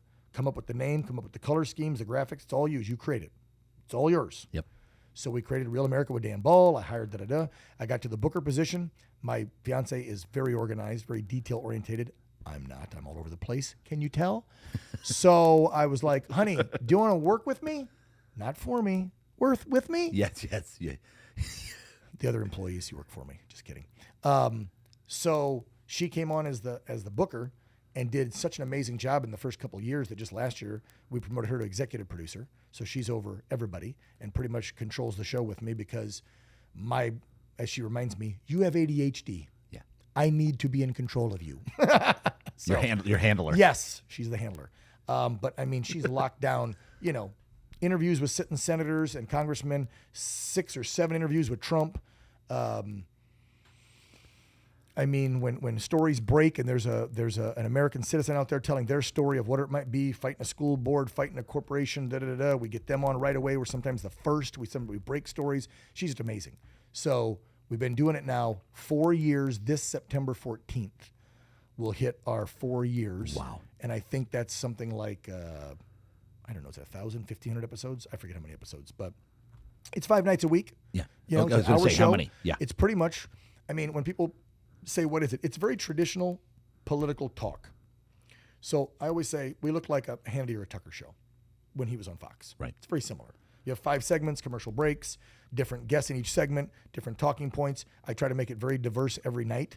So we're not talking about the same damn thing for 1 hour. Unlike, and here's my thing. Yeah. Tell me. When I question people about what media they watch, and when they don't think the mainstream media is corrupt, I go, okay, I want you to, just last week, watch my show 2-3 days, watch MSNBC in prime time, and there's a difference, by the way, I'll explain that. 7 o'clock and after is prime time. Those are opinionated talk shows. Those are not newscasts with journalists anymore. I don't care what Joy Reid or that little rat, Chris What's-His-Nuts, or Cuomo, and I want to tell you, they used to be journalists when they were out in the field reporting and covering regular stories like a hurricane or a corrupt corporation. Now they're opinionated political talk show hosts. 7 o'clock to 11 is prime time. Those talk shows on all networks are opinion. Yep. That's not a newscast any longer. Remember that. So anyway, I always tell folks, I'm like, go ahead. Pick a day. Last Monday or Tuesday. Watch MSNBC in prime time. All 4 prime time hours. 7, 8, 9, 10. And watch OAN's prime time. Watch how many different stories our talk shows will cover. And watch what the one single story MSNBC covers for hours on end. Even their newscasts, not even their talk shows anymore. Trump trial. Trump hush money. Trump hush money. Trump hush money. They go to commercial break. They put the commercial in a box. They still have the red banner that says Trump on trial with a little live ticker from the reporter saying the judge walked in, the jury's been seated, telling you play by play because you got to know about this crooked former president. For hours I watched those lying bastards not tell you, the American people, one other thing going on in your world. Not one thing. You're telling me that for 2-3 days straight until Wednesday when the court takes a break, and then all of a sudden you see them covering Ukraine and Israel and the budget and the deficit. You're telling me for those two, that's the most important thing to the American people is for you to give a blow-by-blow, play-by-play on Donald Trump's hush money, bogus BS trial, which shouldn't even be happening because 2 years ago, Alvin Bragg said he wasn't even going to do it. The FEC, Federal Election Commission, looked at it way back and said there's a nothing burger. Federal prosecutors looked at this time and time again. It wasn't until the other cases fell apart they decided to actually push this one through and do it with their crooked judge, Merchan. But my point to all that is go look at how the media covers that story and only that story. And then you tell me that the mainstream media isn't biased as hell. And if you can say that with a straight face to me, I'll show you a brainwashed sheep. Yeah. Because why on God's green earth would a national 24-hour cable news organization only cover one story when you're supposed to be providing news content with opinion to your viewers? And you're telling me nothing else went on in America that week? Nothing went on in the world? People aren't dying? There's not genocide happening in African countries? There is. Come on. But all you're focused on, because you're biased as hell and you hate Donald Trump and you're pushing a narrative and agenda, you cover that court case non-stop. Even the journalists in the afternoon drive, the morning show, Morning Joe, and Mika, those two morons who go back to 2015 and 16 were kissing Donald Trump's ass. I can show you clip after clip of them having him on when he was still candidate Trump, going, hey, Don, hey, Donald, hey, Donald, loving him. Now every day, the former Republican Congressman Joe Scarborough turned talk show asshole host and Mika say the nastiest things about that man. But when he was helping their ratings, they loved him. But the agenda changed for MSNBC, so the hosts had to change. Some of those hosts do it because they're told to, and some of them do it because they're liberal assholes and they hate Donald Trump and the Republican conservative movement. So you have a little of both. You have some that are made to do it, and you have some that want to do it. But when I look at the state of media today compared to what I was taught and what we're supposed to be doing, keep doing what you're doing. Don't watch mainstream media. Yeah. Seek truth, brother. Seek the truth. What is it about Trump that everybody supposedly, other than, like, I hate when people, oh, he's a pig. Oh, I'm like, oh, God. He's a guy. We're all pigs. Go back to the first locker room talk because they all want to go back to the locker room talk. Okay. It's ridiculous. Can we set the scene here? Because every single time they have taken a soundbite from Donald Trump, and we can go through the 4 or 5 big ones, okay? You can start with the escalator coming down and saying rapists and murderers. He said some that are coming in. He was talking about the border all the way back in 15, 16 when he first ran. He said some are rapists and murderers, and some are fine, good people. Because there are good people that are coming through illegally, but they're still criminals because they're breaking the law. Right. But there were rapists and murderers coming in back then, and he locked it down. Now look what Joe Biden's allowed. It's way worse than rapists and murderers. We got terrorists. We caught last year alone 169 on the terror watch list known terrorists at the border. If we caught 169, how many do you think got away, brother? 5 times that much. Easy. Okay. Thanks, Joe. So that's one. What else did they get him on? Oh, yeah. The grab him by the you-know-what line. Okay. Let's talk about that. You're on a bus, an RV bus type thing, right? Like it was one of those big ones like the rock bands use, right? A big motor coach. Yeah. Yeah, you had a mic on, but no female or male crew members are around. It was Billy and Trump on a motor coach, prepping for the interview, bullshitting like guys. Like if your crew, male, female, left, and this shit was turned off, but somebody left these mics on and recorded, and you and I started shooting the shit as dudes, knowing nobody's around. Having free speech, you're BSing. That's number one, okay? So yeah, I don't care about locker room talk. Yeah. That didn't make me think any less of the man. Now, let's break down the words because they pull out the clip and they only edit what they want you to hear. Just like Charlottesville. Very fine people. When they said he was supporting the tiki torch, pitchfork, neo-Nazi guys, the khaki-wearing guys. No, he wasn't, because they clipped out what he said 36 seconds later, where he did say there were fine people on both sides, but I condemn the scumbags that came out with the frickin' tiki torches. And he's right. There are fine Southern people that aren't racists. So he said there were fine people on both sides, but they clipped that. They said fine people. Well, they clipped the grab him by the thing too. Everybody forgets this because it was years ago. Yeah. He said, and my fiance will go, yeah, I was in the modeling industry and acting and stuff. That's what women do. They throw themselves and throw the pee at the men. He said, quote, go play the full clip. When you're rich and famous, they let you grab them by the P word. He didn't say, I'm rich and famous so I can go grab anybody and sexually assault them. He said, when you're rich and famous, they let you. They almost ask for it and encourage it. He didn't say that. I'm adding that because that's what I've been told by women in the industry.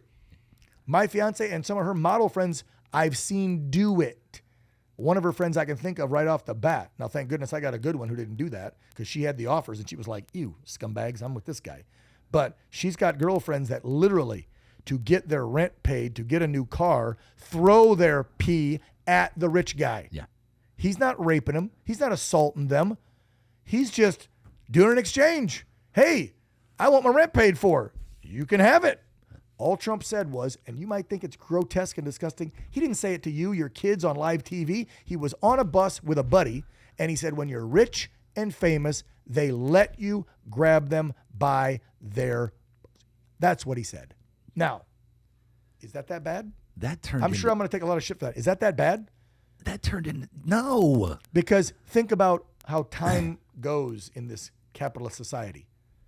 What have we seen? Whoever's rich... Yeah. And bear with me, you could be a rich female. And I guarantee you, rich females have men throw at them because they want some of that money. So if a woman said, let's say it's, what's that rich gal that owns the Atlantic? I think it's Jobs' ex-wife. She's a billionaire. Yeah. You're telling me dudes don't throw their junk at her to try and get some of that money? Yeah, they do. Just like women sometimes throw that at rich men to get some of this. And that's all Trump was saying. And that's been going on since the beginning of time. Oh, yeah. You can't tell me that women didn't throw themselves in Roman times at the rich Romans. Go all the way back. Come on, bros. So, real talk here. since we're on your show, The Real Deal, and That's mine's called Real America. That's right. Real talk. Real, baby. Okay? I'm not saying it isn't a little bit wrong, like, oh, it sounds sexist. Yeah, if you're saying it in public, if you're saying it to a woman. But if two dudes are talking in private and they're just commenting on how some women do that, and we all know women that do that, and I guarantee you, if you're real, whoever's watching this, if you're male or female, especially for females, if you're real with yourself, if you pull out your anger and hatred of Trump, or your anger at me for saying what needs to be said, and think about the exact words he said, and then think about some slutty woman you know, because every girl's got some slutty friend. They do. Tell me you don't have a slutty girlfriend that throws their pee at a dude to get something. They all got Nobody wants to have that real talk, No. but it happens. So that's that one. I covered the Charlottesville one. What else have they lied about the man for? You asked what is it about Trump? What is it about Trump that I like that resonates, or why they attack and lie about him? It's like, What was your question? yeah, like, why do they attack? What is it about him that they're so like Scared of? Yeah, what? Yeah. He's tearing the system down, dude. Yeah, let's get there. He's told you that your federal government is fake. He told you that all this bullshit you've believed in, these guys in the three-piece suits and the women in the pantsuits standing up there with the perfect script, telling you what you want to hear for the last how many decades, and then acting like they represent you, and that you've got to vote for them every 2, 4, 6 years to put them back in as a congressman, senator, or president, that they're actually working for you and they care about you. Most of them don't. No, absolutely And not. Trump exposed that. Oh, and then on top of that, Trump exposed the corrupt media. Again, we all thought media tells us the truth every day because those are the journalists. And we don't have state-run TV, right, in this country. This isn't Russia. This isn't China, right? This isn't North Korea. Kim Jong-il doesn't run everything. All these media organizations are privately held by either public companies or private families. Well, used to be. A lot of private families used to own a lot of the TV stations around this whole country, newspapers and radio, but they got bought out by big conglomerates, which made them worse. Yeah. When they were owned by the family mom and pops, most of the families stayed out of the business, hired journalists, and let the journalists in the newsroom run the newsrooms. And the owners, the rich owners, would sit back and have nothing to do with the news. That doesn't happen anymore. No. Trump exposed a corrupt political regime in Washington On both and he sides, exposed, right? On both sides. But let's do you not set the remember, record here. Do you not remember how nasty Paul Ryan and the Republicans were to him? They freaking hated him. Yeah. Remember when there was 16 idiots up on stage during the primaries and he was making fun of Jebba and fat ass Krispy Kreme Christie and all of them? They hated him. All of those Republicans hated him. Hated him. He was exposing their corruption, and then at the same time he exposed the media's corruption. So the two things that you need to go hand in hand, because with power, you need the media to tell people that you want to run and you're going to do this and this. You need the media to get the message out, right? So they need each other. Yeah. And now we've learned the media needs them, especially they need Donald Trump these days, to keep their ratings up because all the young folks are going to this. Think about it. Why do you think MSNBC, CNN, the ones cover Donald Trump nonstop? Yeah. Besides the fact they hate him, ratings. Which means advertising dollars, which means money in their pocket. So forget real journalism for you, the American viewer. That's why I tell everybody, turn the damn channel. You're giving them ratings, which means you're giving them money. And the more money they have, the more lies they can spread. And for the turn record, it off. It's like I'm not here to promote anybody or take us. I'm with you. We want the truth. Yeah. And we're all being completely snowed for what you just said. For money. He actually is the one who exposed our media, the government, for being corrupt. Yep. He's the one. Yep. And he also exposed, which is why the international community doesn't like him so much, and they're fearful to get him back. Yeah. Now, not the strong leaders that are coming on the scene. You look at the guy that just won down in Argentina, what they're trying to do in Brazil. You've got leaders, and she only lasted a few months because she wasn't that good, but that female prime minister that was conservative in England, she only got 45 days. Italy, they tried to put, if you look around the country right now, or probably the world, there are movements where they're trying to put America first type candidates in there. So Argentinian first type candidates, right? There's new presidents that are taking over because we the people around the world are learning more. I would credit Trump with a lot of that too. Like not just America, but the world. That's why you see folks at the WEF, Klaus Schwab von Hitler, and the people at the WHO and the people at the UN and NATO all being like, we don't want Trump back in. Yeah, because Trump's going to defund you because we fund the majority of all that bullshit, right? How much money do we give to foreign nations? Come on. How much money do we give to NATO? When we go to war, how much blood do we shed versus the other countries? America's always first at giving money and our lives. Right. It's been that way for decades. Yeah. And Trump blew that shit up and said, no. NATO, I want you to pay your fair share. Oh, if we go to war, y'all are going to be invested in this. It's not just going to be America all the time first. Yeah. It needs to be equal. They hate that about him. So he exposed the corruption in our own federal system. He exposed the corruption in international organizations like the UN and NATO. And he exposed the lying ass media. Now, why wouldn't you want that guy dead and out of Crazy? politics? Because then it's just the top manipulating the general public to How do get you on their side against him. How do you control a people? What do you do first? Divide them. Divide them. They've been Of pretty course. good at dividing them. Oh, yeah.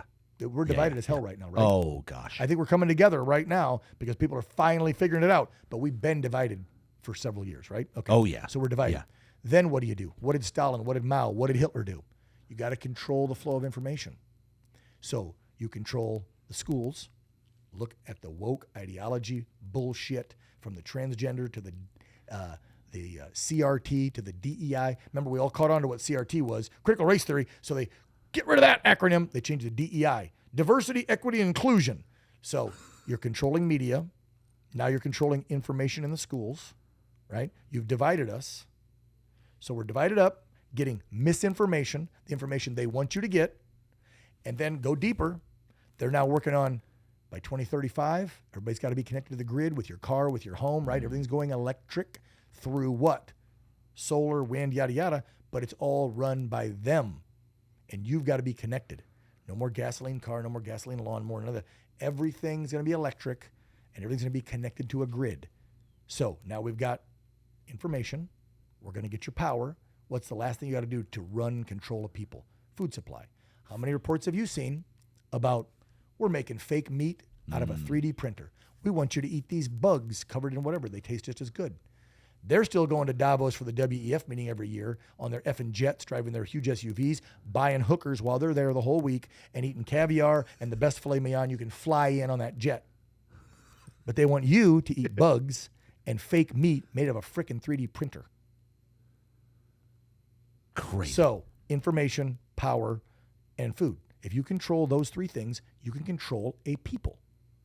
There's people in D.C. working right now to stop the sale of raw milk and raw food. Why? So farmers can't go sell their own stuff? So we can't grow our stuff and then sell it and make a profit from it? Because they want you to buy their shit. Wow. Information, food, power. If you control those three things, you control a people. This is basic, like Leninism and Stalinism and all that shit, Marxism 101. It's in the books. Yeah. Solinsky, you go look at the stuff that Obama and Clinton, all of them bragged up over the years. It's socialist and communist writing. And it tells you right there how to control a people. First, you have to brainwash them. So you must control media and all information, schools, everything. They're doing that. Correct. Then you've got to control the two things we all need. You need food and water, and you need power. That's it. That's the three. Think about what I'm saying. And then go out and seek the truth, and you'll see how they're trying to control that. Yeah. All this 24 years of scaring the bejesus out of you over the global climate change agenda, blah, blah, blah, blah, is hogwash. And Dan, no, let me prove it. 1999, we're going to get a lockbox and put the money in a lockbox. Al Gore runs against George W. Bush. What did he tell us? In 20 years from now, if we don't take immediate action on climate change, we will have places like Florida, Upper East Coast, and California underwater. You know what, Al?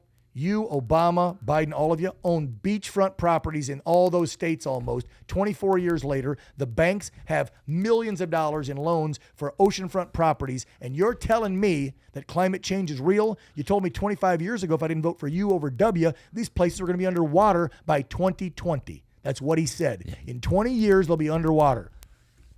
You seen Miami lately? You seen the Hamptons lately? You seen SoCal lately? Are we underwater? You see a shit ton of $1 million homes, don't you? Yeah. Tell me again how climate change is real. Yeah. But they're scaring us so they can control the power supply and the food supply. You saw that idiot Mayor Adams yesterday at a press conference in New York. former cop, that black cop guy, right? That's the mayor. Total moron. He comes out in a press conference and says the third largest destructive emitter in our city is through our food. Cows, the beef we eat. We got to change what we're eating. In a city? You got that many cows? We've heard this in California, of course, from Newsom, because of the Central Valley, where all the cows are, right up by Fresno and stuff, in Modesto, that we got to do something. And we got to start eating bugs and fake meat because we got to cut back on our meat consumption because of cow farts. They literally say this shit to us to control the food supply. And they use climate to change what we eat, and they're using climate to change how we get our power source. So they can control it. Because you also saw that one of those Democrats a couple of years back put a bill in, and I know the auto industry fought it. I don't know if it's going to happen. They want automatic kill switches on cars, electric cars. And if not, law enforcement can hack it anyway. You know why they said? Because if we're chasing a bad guy, we could shut the car down. Gee, could that ever be misused? What was that thing called after 9/11? Oh, the Patriot Act. Yeah. We're only going to spy on foreign terrorists.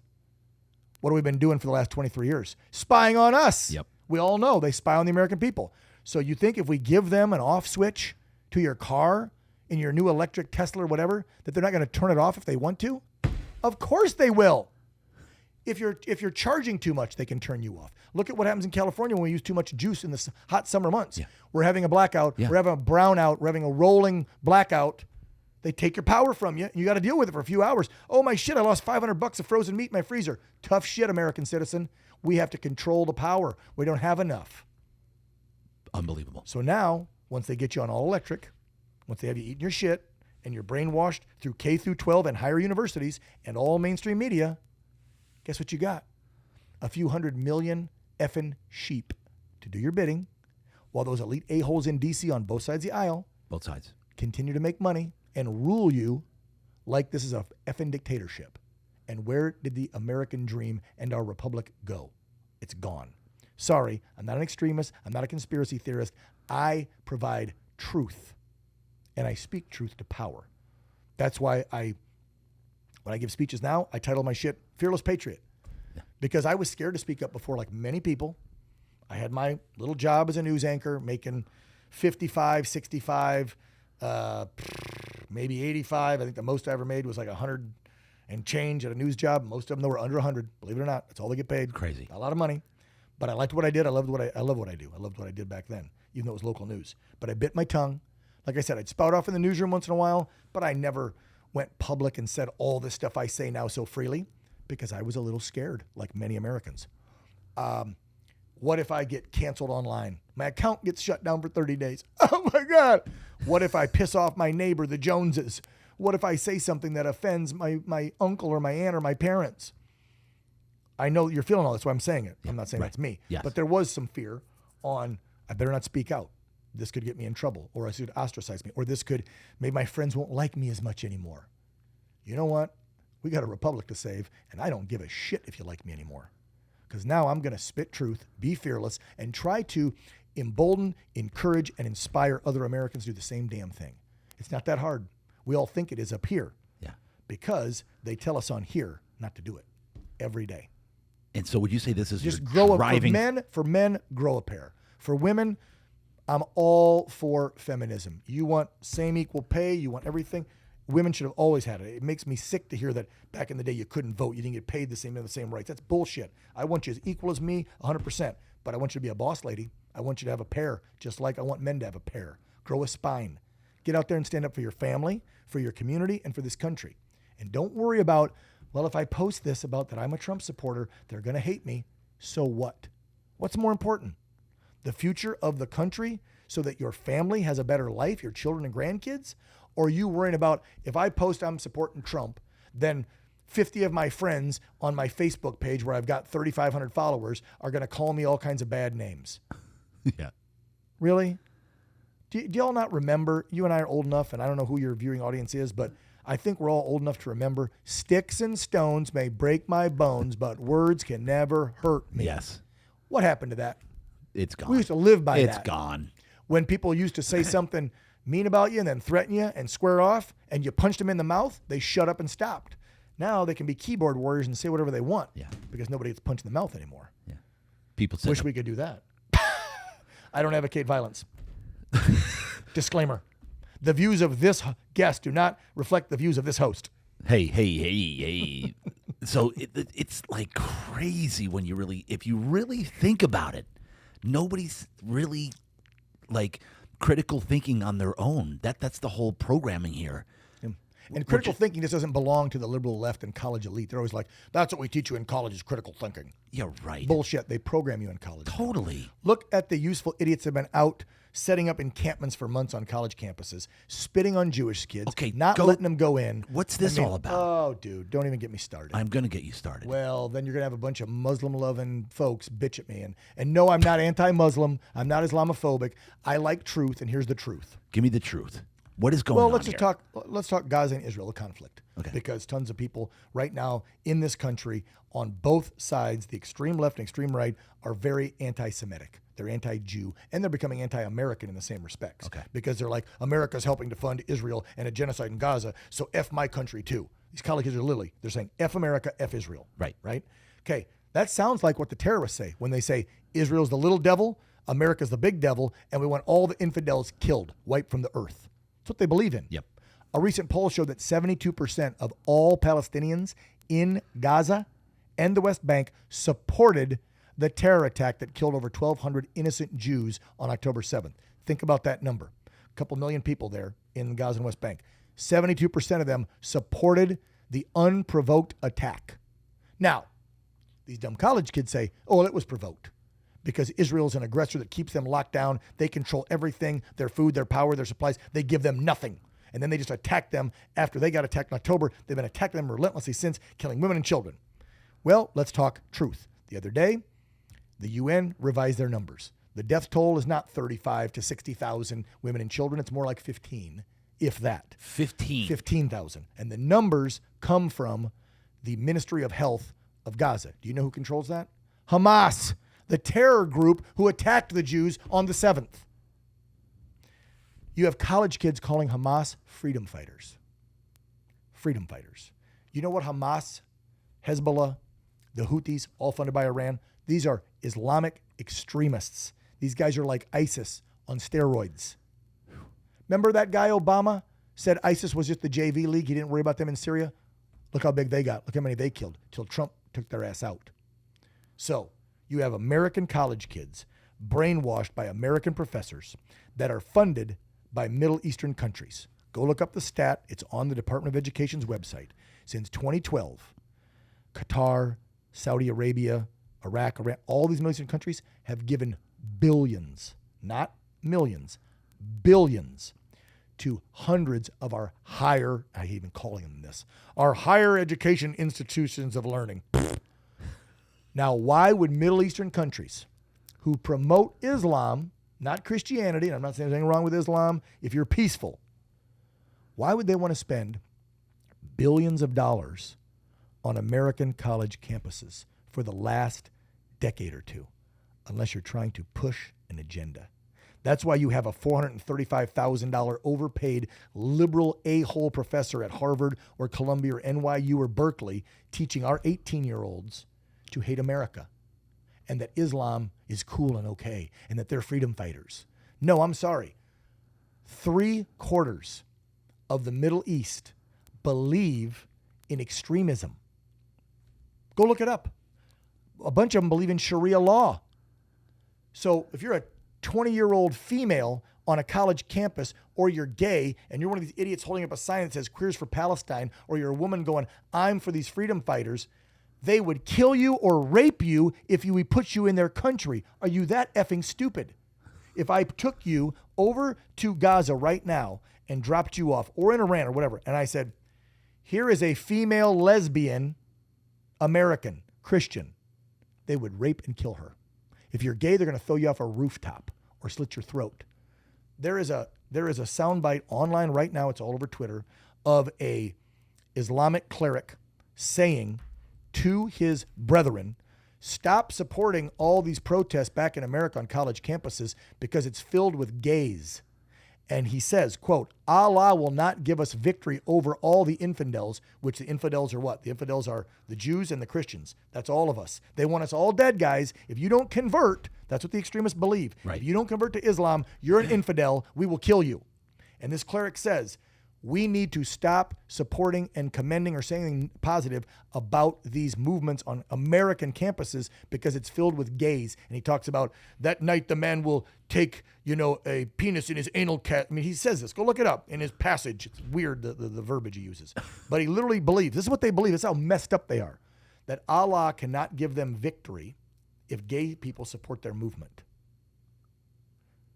But gay Americans are supporting their movement. Now, how effed up is that? Where did they get that brainwashing? On their college campus. On their college campus, which is paid for by those Middle Eastern countries. Go look it up. Department of Education. There's a meme online. It gives credit to the Department of Education, and it shows like 8 or 9 of the main Middle Eastern countries and the billions each have given. Qatar was the number 1, by the way. Wow. Tons of money. Tons. And then the professors. They either are Muslim themselves, or they might have some Middle Eastern heritage, or they're just an apologetic, white, stupid-ass liberal Democrat. And they're like, yes, these poor freedom fighters, we must help them. And then they tell their classrooms the same garbage. And then you get what you get the last 6 months. You get riots on campuses, and people can blame the cops and blame... No. The kids, to me, there's 2 categories. There's the sheep that are just doing it because it's cool. They want part of the revolution. My friend's doing them on a college campus. You see that all the time with young people. We did that kind of crap. We were stupid, right? Oh, so-and-so's jumping off the bridge. So will I. Dummies. And then there's the useful idiots. The useful idiots think they actually are fighting for a cause. They believe what their professor told them, and they're out there holding those encampments and fighting the good fight. And then you have the paid agitators, just like on January 6th.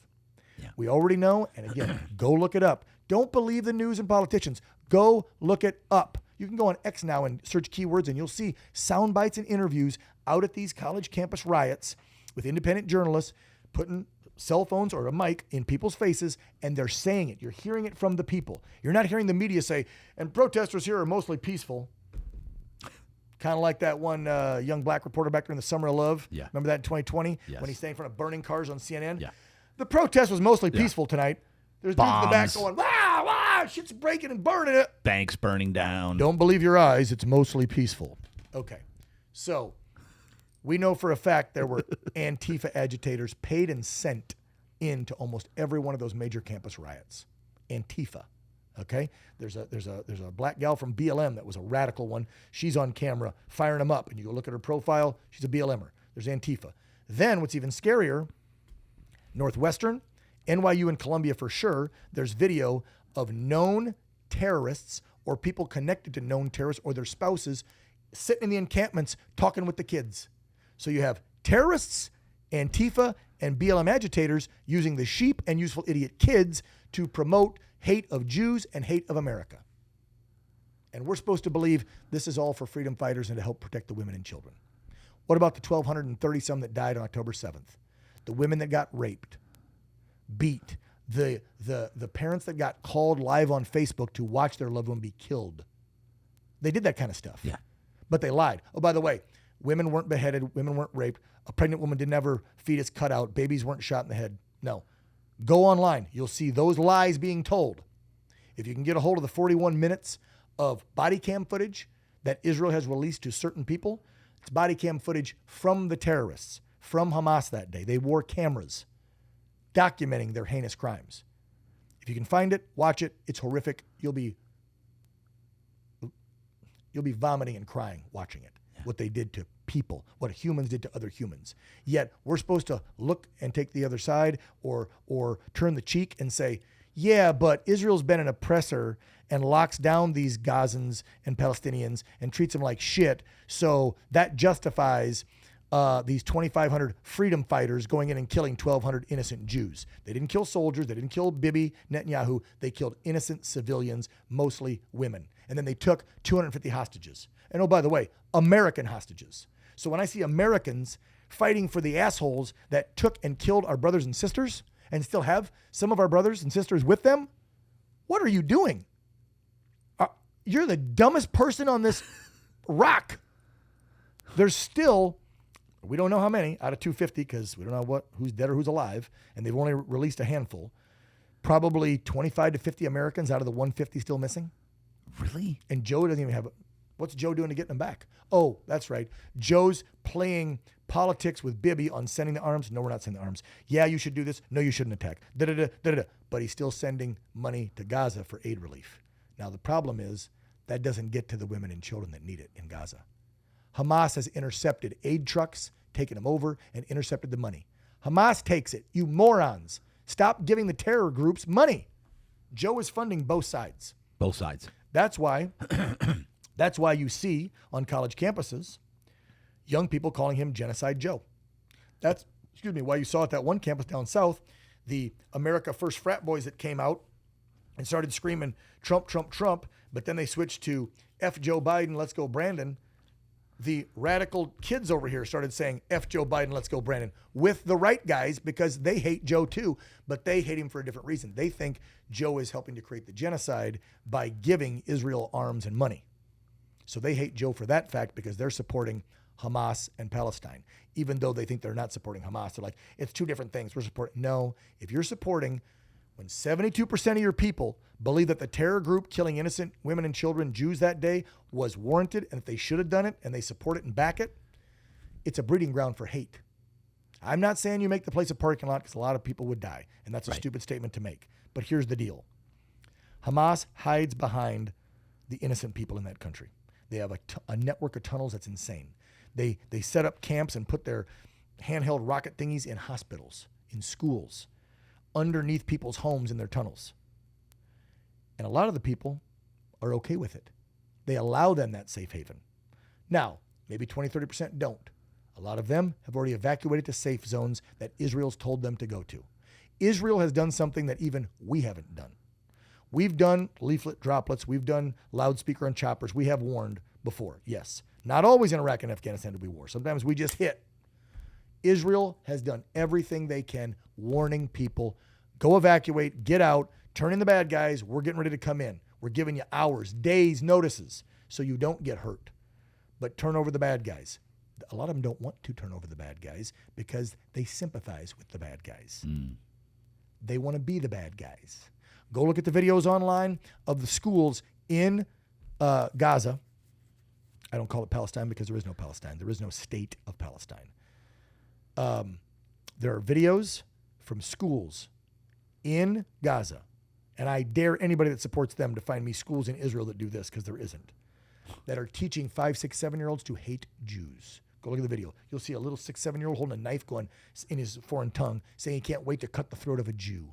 You'll see a 9, 10-year-old with an AK saying he can't wait to put a bullet in a Jew's head. They're taught this from 5 or 6. How are you going to unprogram that? So it's pretty much impossible. And now ask yourself this question. Why does Egypt have a better wall than we do? And why won't any other Middle Eastern country like Jordan, Egypt, Iranian take 1 million of these refugees out of Gaza? They don't want them. Do you know why they don't want them? Because a lot of them are terrorists. And they don't want their country getting more effed up than it already is. Because that's the issue. If it's about land and you need a place for all these people, and Israel is not going to give up their right to be in the Holy Land, if you're a Christian, you believe that. I do. I think they belong there. Sorry. Why won't another Middle Eastern country right next door to the Gaza Strip take their own people, their own Muslim people? They don't want them. Right. That speaks volumes. Why won't other countries that are the same religion, same belief, take their people in? Answer that question, liberals. They don't have an answer for that one. Oh my gosh, yeah. Wow. So what's been popping off on campuses is disgusting. Disgusting. And it's fueled by, again, misinformation by mainstream media, but primarily fueled by paid bad actors that infiltrated those camps. But it goes back further because you have to look at the last 2 decades of the influence peddling through money that came from Middle Eastern countries to major universities. It's all on record. Go look it up. It's like making a public donation to a politician. It's public record. When foreign countries donate to public schools, there's a record. Yeah. Go look it up if you don't believe me. Yep. And again, you tell me why foreign Muslim countries would be putting billions into American higher education institutes. Why? unless you're trying to program Americans to be sympathetic for your cause and tear down at the fabric of what America stands for. Facts. Remember, we are the infidels. They want us dead. How, can people not remember 9/11? Do they not remember ISIS? Do they not remember Al-Qaeda? Do they not remember? Come on, guys. They want you dead. Yeah. Do you remember when for quite a while under the Obama regime, when ISIS was really strong, that we would go on YouTube because they weren't getting censored quick enough, and you would see videos of them beheading Americans. Remember that? Yep. They'd be in orange outfits, shaved head, because they'd clean them all up, get all their hair off their body, and they'd make them stand there and read some bullshit, and they'd cut their head off. Or the guy that they put in a cage and burned alive. Yep. Remember what ISIS does to Americans, to Christians, to infidels? And you got thousands of college kids that are American citizens now supporting them, protesting. Who was smarter, us or them? They were. They didn't win in 2001 when they took the towers down. We fought back and the world fought back. So they got smart and they went, you know what we'll do? This will play the long game. We're not going to play checkers. We're going to play chess. We'll convince the next generation we're the right ones, and their big imperialistic, colonizing, horrific America is the devil. And they'll be on our side, and they'll fight for us on their own homeland. What's happening before your very own eyes, bro? They played the long game. Oh, yeah. Our politicians were asleep at the fucking, pardon me, our politicians were asleep at the wheel in D.C., collecting their paychecks, getting their big back kickbacks from lobbyists, buying stocks and trading behind our backs with inside information, and didn't give two shits about protecting the American people. And now you've got Gen Zers and some millennials brainwashed into believing that the terrorists are the good guys and that America is the bad guy. Now, I don't disagree that the American government is the bad guy, but not the American people, we the people. This country is still good. But we have an entire generation that's brainwashed to think we're a bunch of colonizing, white, racist, horrible people, and that this country sucks. You hear the kids say that. When was it ever great? He's going to make it great again. When was it ever great? This country's never been great. My people, I'll hear like a liberal white person go, my people never got, your people, what the are you talking about? Your people. You're an American, you dipshit. You have every opportunity, we all do. You know, that little preamble thing in our Bill of Rights, our Constitution, and Declaration says what? I forget which one it is because I've been yakking now for 2 hours with you. But I do remember the phrase. It says, you're guaranteed the pursuit of happiness. Pursuit of happiness. Break that down. Are you guaranteed happiness, brother? No. You're guaranteed the pursuit.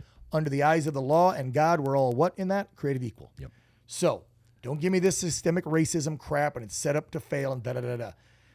If anything, there's more laws on the books to help women and minorities than a white, straight Christian male. Today, do you as a white, straight Christian male, do you get a discount on your college stuff or free tuition? No.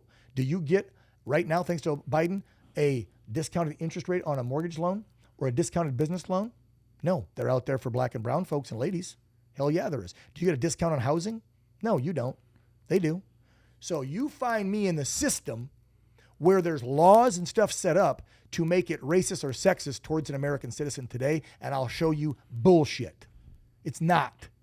And I'm not complaining, and I'm not saying woe is me, because I know that the white, straight Christian man had way too much control for way too long in this country. I get it. People were downtrodden. People were put down. I get it. But in 2024, to try and pull this bullshit, you're a colonizing, imperialistic, racist because you're a straight white Christian? No. That's the old days of America, bro. Don't start talking about you're owed something because of shit that happened in the 17 and 1800s. I'm sorry. Today in 2024, it's an even playing field. And to be honest, what I just said seconds ago, it ain't even. No. Because there's a lot of government programs that help people that aren't white. So if I wanted to be technical, I'd say it's not even. But let's just say it is. Yeah. It's even. What you do with your pursuit is your business. Don't blame the government. Don't blame another race. Don't blame another gender. There's only two. Don't blame anybody. Under the eyes of God and the law and this Constitution, you are created equal. And you have the right to pursue happiness, but you're not guaranteed the happiness. So you hear all these bitter young people, and some older, bitching about, I can't get a good enough paying job and I'm in college yet. I can't get this. I can't get that. I can't get that. How many jobs you got, bro? At one point in my life, I had 3. Yeah. I grew up dirt ass poor. Don't tell me because the color of my skin or because I'm straight or because I'm a Christian, I get benefits. Nobody benefited me shit in my life. I've been up and down like all y'all. Oh, yeah. So I'm tired of hearing this crap. And when I see a college kid literally defending terrorism on our soil and bringing down the American flag, and thanks to those frat boys for holding that flag up at that one school at Chapel Hill, pulling our flag down. Do you know that when they put those Palestinian flags up the last couple of weeks, go look it up.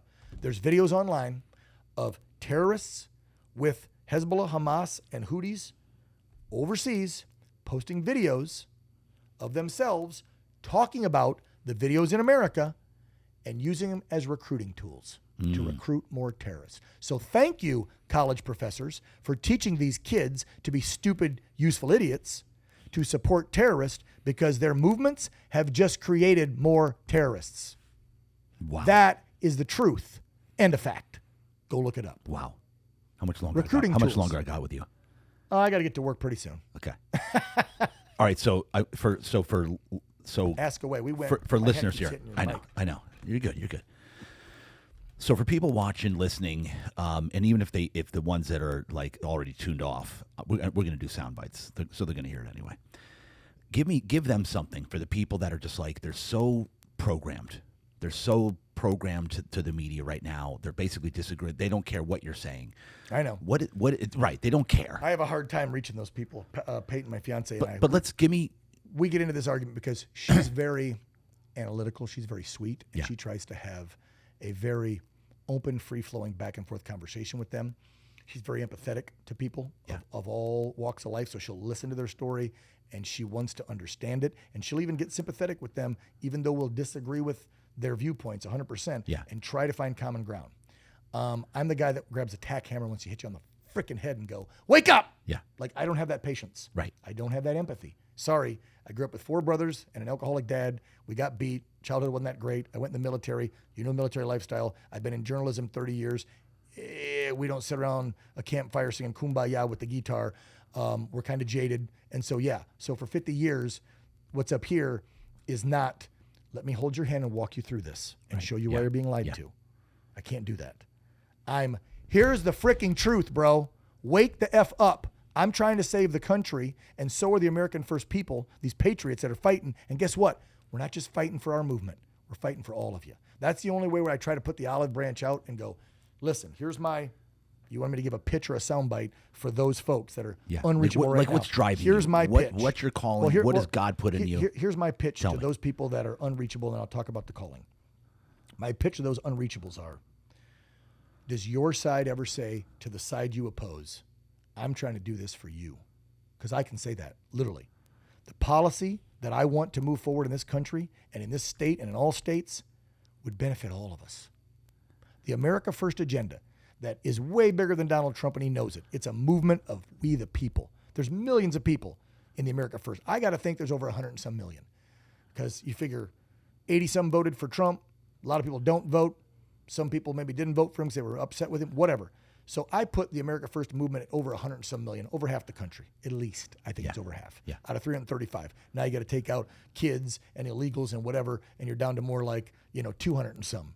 And then you go to the voting pool and you're way less, right? You're at 150, 160. I still think the majority of this country is center right. They have good Christian values. They believe in America first. And so I try to reach those people that are unreachable by saying, look, let's stop yelling. Hold on. Okay. Hold on. I know. Trump's horrible. You hate him. Orange man, bad. He's the devil. He created insurrection. He's a threat to democracy because you bought it all hunkline. I get it. Okay. Let's not argue about those individual things. Can I just look at you and go, here's the America First agenda I believe in? And then I go line by line with them. Let's talk immigration, what we believe. Let's talk about education in schools. Let's talk about capitalism and our economy. And you give them the breakdowns of what our agenda stands for. Obviously, it's a lockdown, secure border, and you got to follow the process. And I think we keep it to less than 1 million a year that's allowed in. That's my belief. I think we do a mass deportation and kick the 10 to 12 million out that Joe let in. If you have a true asylum thing, you can stay. For the others, you go to the back of the line. And for the criminals that came in that were criminals before, because now you're a criminal by committing the act of coming in, you don't go to the bottom of the list. You don't ever get allowed access. The rapists and the murderers that came in from, I don't give a shit where, Ecuador or Venezuela, you don't get to come back in, ever. Why? That'll keep your family safe.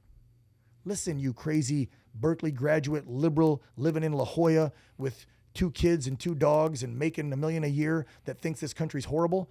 I'm trying to make it better for you too, even though I think you're a moron. Now, I wouldn't say it that way to them. I would say, do you like the taxes you're paying in California? Okay, let's talk about how our money is misspent. Do you like that your neighborhood now has illegals pulling up on the beaches of La Jolla when you're sitting out there suntanning your pasty white ass and you're worried about your kids because that illegal might grab your kid or do something? Yeah, so am I for you. I'm worried for you too. I want that shit to stop. So border security is huge for me. Do you want your kids programmed and brainwashed at school to believe that there's more than 2 genders, there's 140, and they can change their pronouns at 4, and they should go get puberty blockers at 13 to change their gender? No, you don't. Of course you don't, because you're a sane parent, even though you're a crazy-ass liberal. I want that for you and your kids. So that's the only way I can approach them, is I got to go line by line and say, look, the agenda I'm pushing is an agenda that helps every American, not just conservative, white, Christian, racist, MAGA supporter cult guys, which is what they call us all. Right, yeah. I'm not in a cult. You know who's in a cult? They are. And they don't know it. I don't call them cultists like they want to call us. They're in a cult of mind control because they don't know they just got a big-ass psyop pulled on them by our government and the mainstream media for the last 10 years. The Obama era was one of the worst things to happen to this country.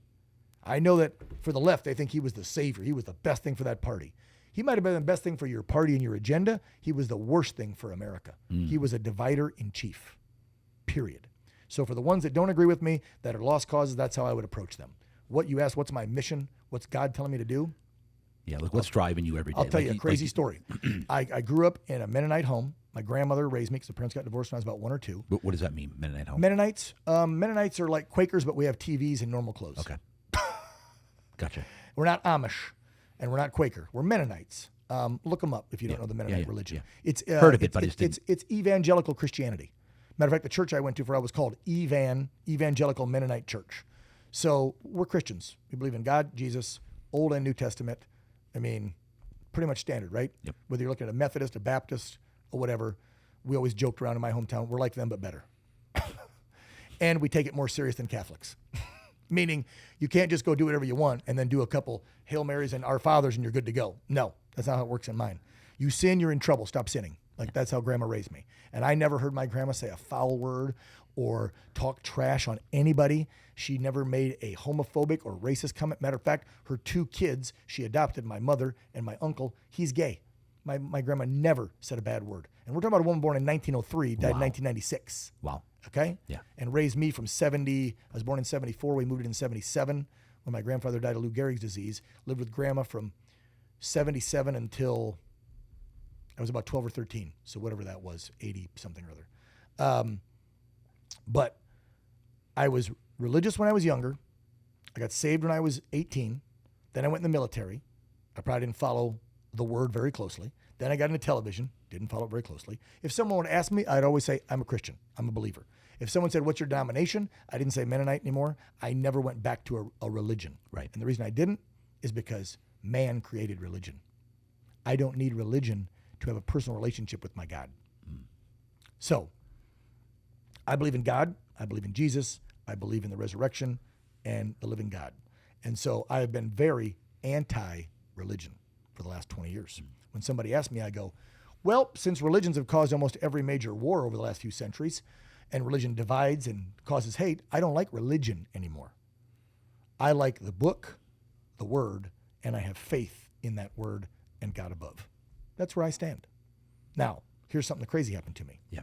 I wasn't diehard into my faith as much until I moved to San Diego, and we started going to Awaken Church. And great pastors, you know them, Yep. Great church. Oh, yeah.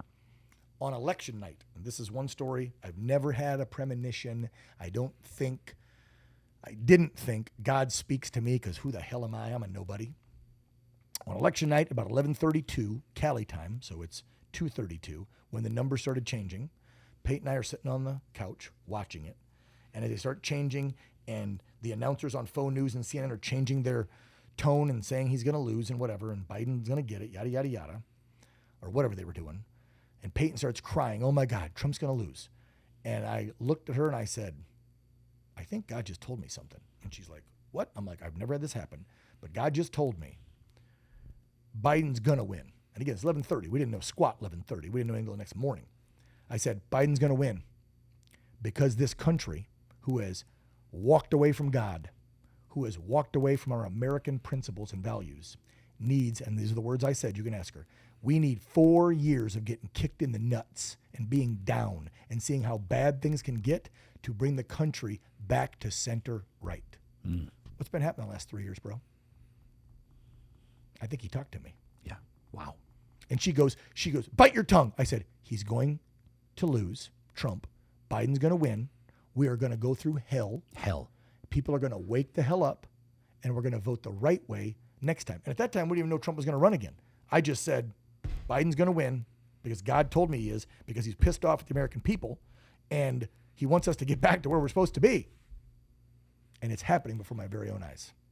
Something told Peyton to get us off that stage and leave. She says, now, we didn't get shot at. We left 3 songs before.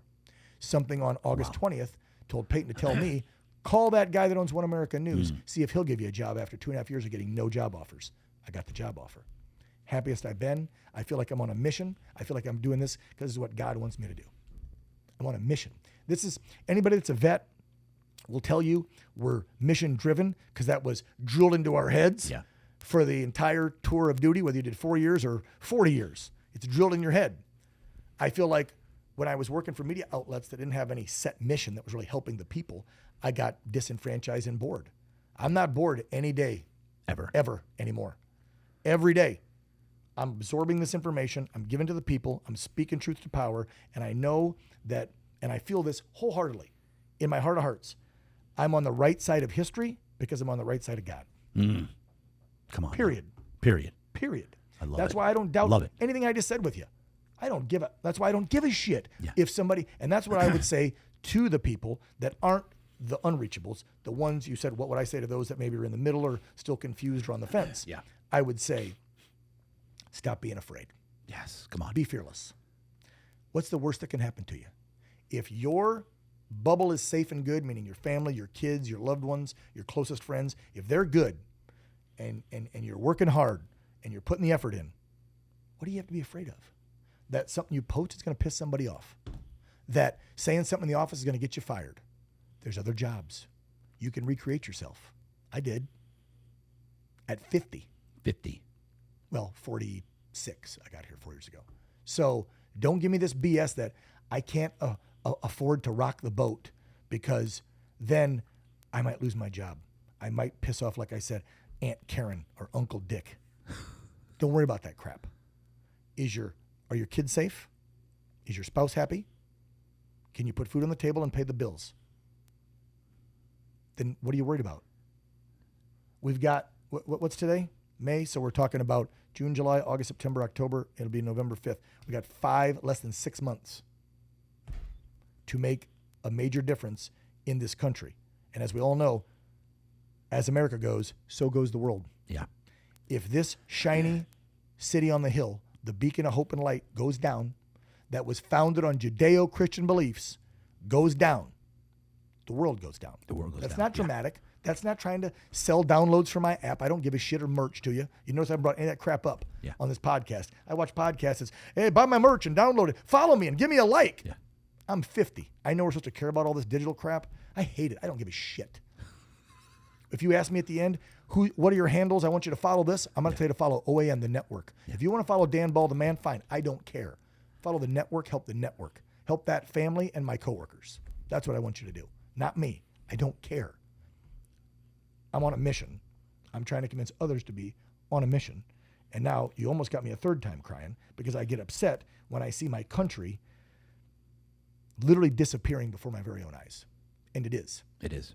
And don't allow the left, when you say you want to make America great again, and they say, when was it great? And we know, I saw some stupid liberal online yesterday say, we know what you MAGA cultists mean when you say make America great again. You want women barefoot in the kitchen, blacks your slaves, brown people your gardeners, and you in charge. No, you dumbass. That's not what we mean. We want prosperity for all. We want a secure border. We want you to teach math is 4 + 4 = 8. It's not racist. We want you to tell our kids there's 2 genders. We want to be the dominant world power so people fear us so we don't have to go to war and lose more of my brothers and sisters. This simple shit we want is good for you too. Nobody said we want this racist, homophobic, sexist shit that we had 30, 40, 50, 70 years ago. We want an even, fair playing field for all of us. We want a secure country. We want safe, policed neighborhoods. We want DAs and judges to follow the rule of law. We want your kids educated in a sane world by teachers and professors. We want an even playing field in the corporate world where everybody has the same opportunity. And we want taxes lowered because we shouldn't be paying the damn things in the first place. Oh, God. Preach. So, how is any of what I said bad for the left? How is any of that bad for my fellow Americans? It's not. How is any of that racist, sexist, homophobic, or against another person because of their race, creed, color, skin, or religion? It's not, because I don't believe in that shit. And nobody can sit here and tell me, we know what you are, Dan Ball, because you support that orange man bad and blah, blah, blah. You don't know what's in here. You don't know my heart. You don't know what I feel about others. You don't know my relationship with God and others. So don't try to sit here and preach to me. You know who I am. And you know what I mean when I say make America great. You don't have an effing clue, because if you did, you'd actually come over here and join me. And that's a wrap. Just kidding. No, listen. I thought I surmised that all for you. I freaking love it. I freaking love it. Love it. But that's me, bro. Because there's This a is lot of unfiltered. people. I just say whatever the hell I How want. many percentage of people right now, they know there's something that's not? Because listen, by the way, our economy, Millions know it. Our country is so effed up right now. So effed. I have a retail store on the other side of this wall. It is a disaster. And I have the highest rating in the world. And it's a disaster for us financially. Yeah. It's rough. Because people can't afford to buy it right now. Correct.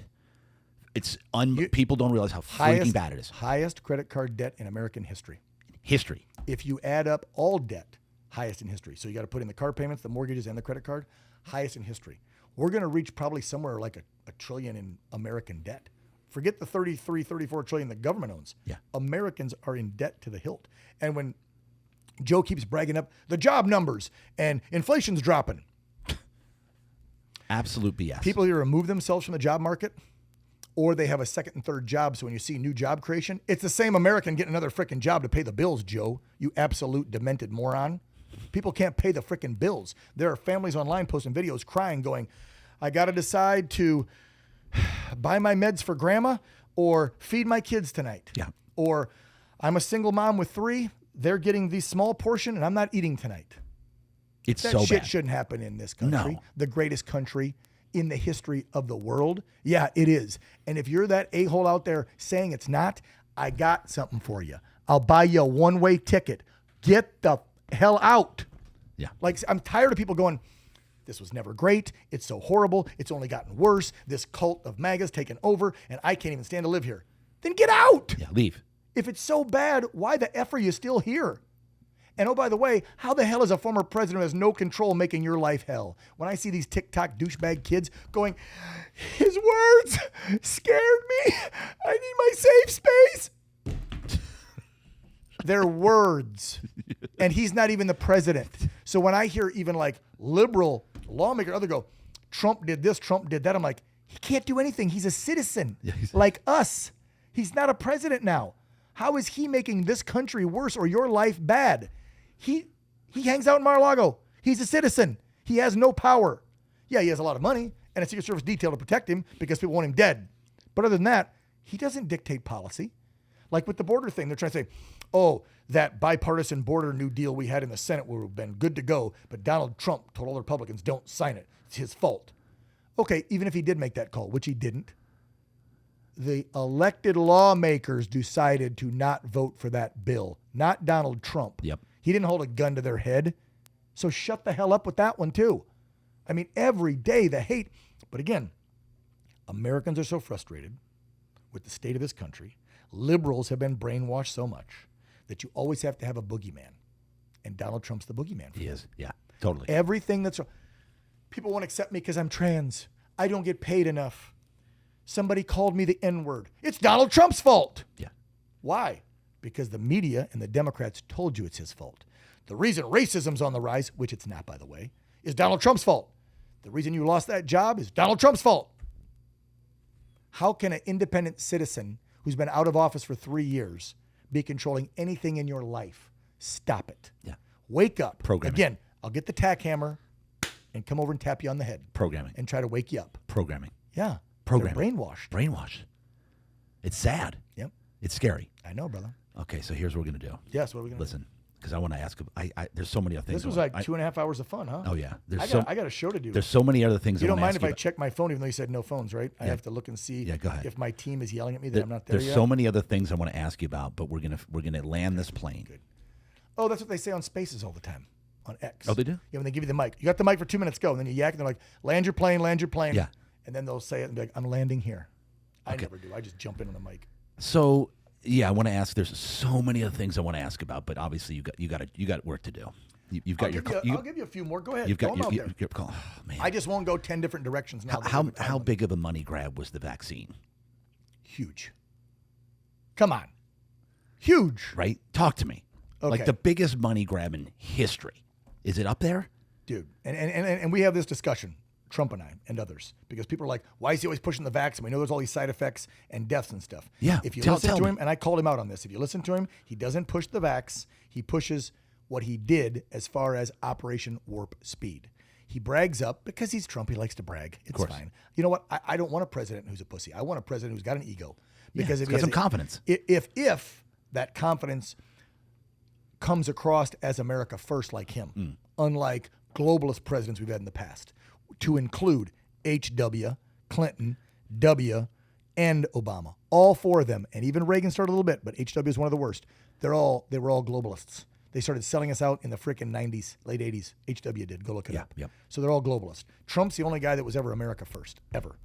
And so he brags up Operation Warp Speed because he likes the fact that he was able to, through his power, get rid of government red tape to push something through that usually takes years to approve. Now, take a step back. Imagine you're a billionaire businessman who knows jack shit about health, vaccines, and deadly viruses. They pull you into a room with Birx, Collins, Fauci, Ouchie, and all these guys that if you add them up, they've got like 200-300 years of experience because they all got like 40 years in government medical research shit, right? And I know this because the man told me. You're pulled into a room. You're the commander-in-chief of 330 million people, and you're told by your health experts, because you don't know anything about what the F COVID-19 is, if you don't do this, sir, millions could die. But if you do this, you could save millions. What are you going to do? Yeah. What are you going to do? Yeah, do it. Thank you. So at the time, when we didn't know what we didn't know, and they did though, but they're not telling we the people, and they're not telling the commander-in-chief, and we know for a fact that our government withheld information from him because of testimonies in the last couple of weeks that came out thanks to the GOP Oversight and Judiciary Committee. It just came out that the FBI, CIA, NSA, all of our intelligence agencies were withholding information, again, thanks to James O'Keefe undercover, that former CIA contractor guy trying to hit on that girl, right? The undercover. He said, we withheld sometimes information from Trump because we thought if we gave it to him, he'd do something stupid. We thought he was crazy. So we had our intelligence officers actually not give the president of the United States full briefings because they didn't like him. They thought he would be crazy, right? Yeah, Obama told us he'll get us into war with North Korea. He walked across the DMZ and shook hands and he calmed the rocket man down. He had Putin in his place. He was about to sign a huge deal with China right before COVID broke out. A new trade deal, remember? Yeah. The new China deal, 1, 2, 3 phase. He signed phase 1 January 20. March 19th, we locked down. 3 months later, never got the deal signed. Anyway, to your point, what the hell were we talking about? Pfizer. Money grab. Yeah, one of the biggest ones. All Trump did was what he was told by health professionals because he's a building builder. He's not a freaking doctor or researcher or immunologist. He doesn't know, just like you and I don't know. Right. We didn't know. I'll admit, I was a little bit scared when it came out in March and we locked down. Yeah. But within a few weeks, when I started researching and finding the truth, that the mask didn't stop the particles, that 6 feet was horse shit. This was before the vaccine came out. This was 2020. Dude, I hopped in my RV in like April or May, a couple weeks into lockdown, 6 weeks. And Peyton and I said, F this. We drove cross country. Yeah. We had family members literally blocking us, didn't talk to us for years. You're going to spread it and kill people. I'm like, no, we're going to drive across and go to some free states that are open. And we'll go see family in Ohio, Indiana. We'll just go. We drove around for a couple weeks. Screw you. I said, if there is this big deadly thing, who are we going to hurt if we're locked up in our RV, driving around, staying in our RV? Yeah. I'm not going to kill anybody. And now we know what we know. We know it was all bullshit. All of like it. literally, Francis Collins, Fauci's boss, former head of the NIH, just said on a podcast like a week ago that all the social distancing didn't work. He literally said there was never any empirical evidence that showed that distancing worked. But you couldn't go to your loved ones' funerals or weddings, go in the hospital and be by them and hold their hand. My kid lost her grandpa, mom's dad, my ex-wife's dad. Great guy, nice guy, good golfer. Lake Havasu Hospital wouldn't let him have ivermectin, hydroxy, couldn't see him. They had to FaceTime him before the last rites. Insane. Yeah. Insane. I was ready to drive over there, and my ex was like, don't do that. I'm like, I'll drive over there and sneak in some ivermectin and hydroxy. Think about that. What happened with that shit, right? Trump talked about it. Yeah. The media made fun of him and said he was doing what? When he said hydroxy, he's pushing like bleach, like you put in your pool. Yeah. When he said ivermectin, that's a horse tranquilizer you go to Tractor Supply for. What's Trump doing? He's going to get people killed. Fast forward 4 years later. Now what do we know about ivermectin, hydroxychloroquine? I took that shit when I got it in January 21, a year after the outbreak. Yeah, it worked. I was fine. We keep now it on hand in case we get it again. It works for all kinds of stuff. Now, Pfizer and some of the bigs are actually using it. There's positive reports in the media out now about ivermectin hydroxy. Americans have such short-term memory. They lied to you. And they got prepaid. And because of Operation Warp Speed, they pushed on Trump to get pushed through. You can't sue the pharmaceutical companies for more than $250,000. So if you end up with Bell's palsy and your whole side's messed up and it never moves again, or you get myocarditis and your heart explodes and you die, your family gets $250,000. That's it. Emergency Powers Act. Wow. Emergency Powers Act of Congress. They were able to make the vaccine, prepay for it, so they could pump it out and have it ready to force you to take it. And then if we find out, because they went so fast producing it, that the mRNA technology actually caused the spike protein, which is causing all these problems like blood clots, aneurysms, stillbirths, everything else for female problems. Guess what? You can only sue. Your life's worth $250,000 if that shot F's you up. I knew this stuff was And our happening. government said it was fine. Said it was fine. And But go back even further. Why did China release it in 2020? Go back to 19. What was happening before COVID broke out in China and they locked down 1 billion people? What was happening in the summer of 19 in Hong Kong and other cities? What were the Chinese people doing? Protesting. Yeah. Against their country, against their government. Then a virus takes over in China and they have to lock everybody down. Wow. Then in January, it's in Washington State at a senior home, right? Remember the senior got it first in Washington State. It's here. It's on our shores in January. March 19th, lockdown. It's everywhere. Trump was about to sign the China New Deal. Not a conspiracy theory. Facts. These are facts, bro. Yeah, facts. Facts. Facts. You don't have to be a political science major to put 2 and 2 together and go, we all got screwed. So then when we knew that vaccine wasn't protecting you, wasn't actually preventing COVID. But they all told you. Do you remember Rachel Maddow?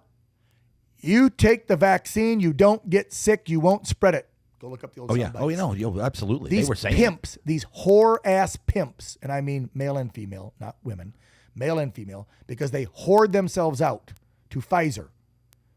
Go watch Good Morning America, a show I used to like when I was coming to the news biz. What happens every time they come back from commercial break? This portion of Good Morning America is brought to you by Pfizer. Yeah. Yeah. They're all bought and paid for, bro. All of them. You had Cuomo, Lemon, Joy Reid, all these pieces of shit telling the American people, if you didn't vax up, you were going to kill people. You had the President of the United States say it was going to be what? Quote, remember? Yeah. Dark winter. Yeah, It's going to death be and a destruction. dark winter if you don't get the vax. You're going to kill your fellow American. You never heard Trump say that. Matter of fact, Trump said that the vax shouldn't be mandated. It should be your choice.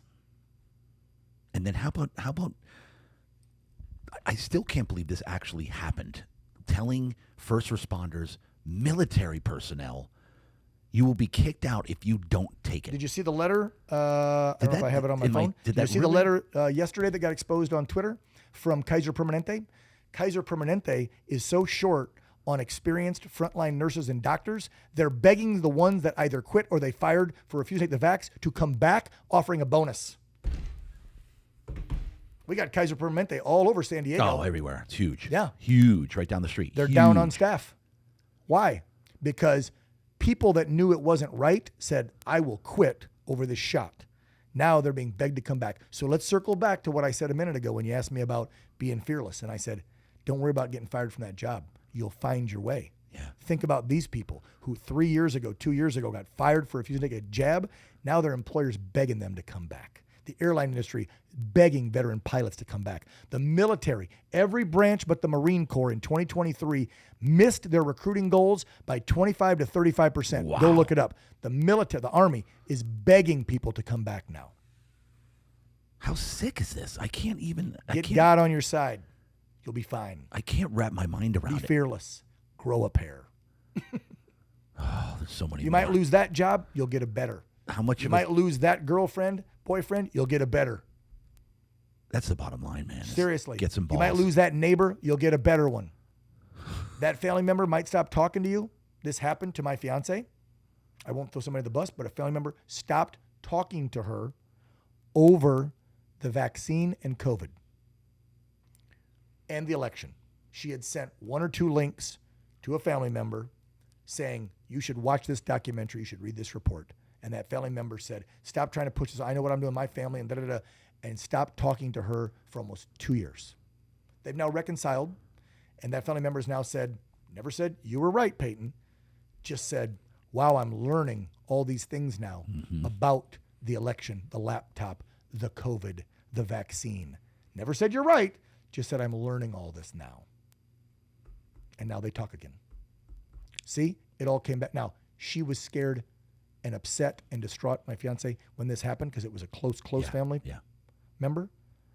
And it came back, and the other day, they've been talking and planning our wedding together, and I said, see, you were on the right side of God, the right side of this country, and your family member had to eat crow, and now you didn't get the full apology. She apologized. My woman apologized, saying, I shouldn't have tried to force that down your throat. But the other family member knows who was right. Wow.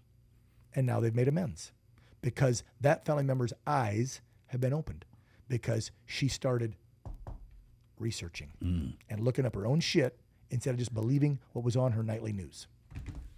Okay, genuine question. Uh-oh, I thought they were all genuine. Another one. My answers are genuine as hell, brother. Was BLM legit? Was BLM legit? I don't know. Do we want to talk about how rich the top leaders of BLM got? We do. Want to talk about the chick in L.A. who bought 3 or 4 multi-million-dollar homes with donations, then hired her brother, paid him $997,000 a year, $1 million to be her security detail. Yeah. What in the holy hell was BLM real? I don't know. Let me. What about the miscellaneous services? Let me segregate it, to use a very hostile word. Let me segregate it for you. There were real American, let me back up. There were real Black American citizens who were fighting for what they perceived and believed to be injustices in their community and wanted help, and I support them.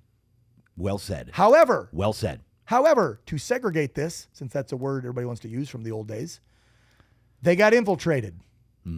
They got infiltrated by radical liberals that just wanted to push a bullshit agenda of division for political reasons to win office. And then they put people in charge of certain chapters that were money-grubbing effing crooks. So while you had real good Black Americans that were doing it for a good cause, and those took to the streets peacefully in the summer of 2020, they got infiltrated by Antifa, by politically motivated a-holes, and by like that gal in L.A. who stole the money. They're not being investigated by the IRS. Correct. Right? Yeah. The national chapter is too.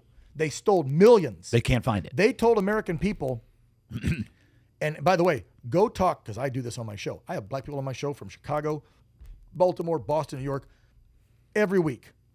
And they're like, we never saw 1 penny of that money. They raised hundreds and hundreds of millions. Where'd it go? Yeah. In their effing pockets, or, because it's public record, but nobody takes the time to research, they donated it. They donated a couple mil to Bernie in his bid, Sanders. They donated a few mil to Joe Biden. They donated to governors they liked, like Newsom, like Whitmer, all the ones that locked you down and lied to you during COVID. They gave it away to politicians. or they put it in their effing back pocket. You had hardworking black Americans, hardworking liberal white Americans, probably Puerto Rican, Mexican, every color, that are liberals that went, yeah, let's fight the man. Let's help BLM. I'll give $5. That's all I got. They gave their last $5. And then some dumb bitch bought a house with it. Sorry, don't like that language? That's what she is. Sorry, she's a money-grubbing, lying bitch because she turncoated on her own people. Yep. And no, I don't mean blacks. I mean Americans because I don't see color. I'm tired of the division, putting people in boxes. Oh, you're this, you're that, so you've got to not like each other. Bullshit. We're all Americans, period.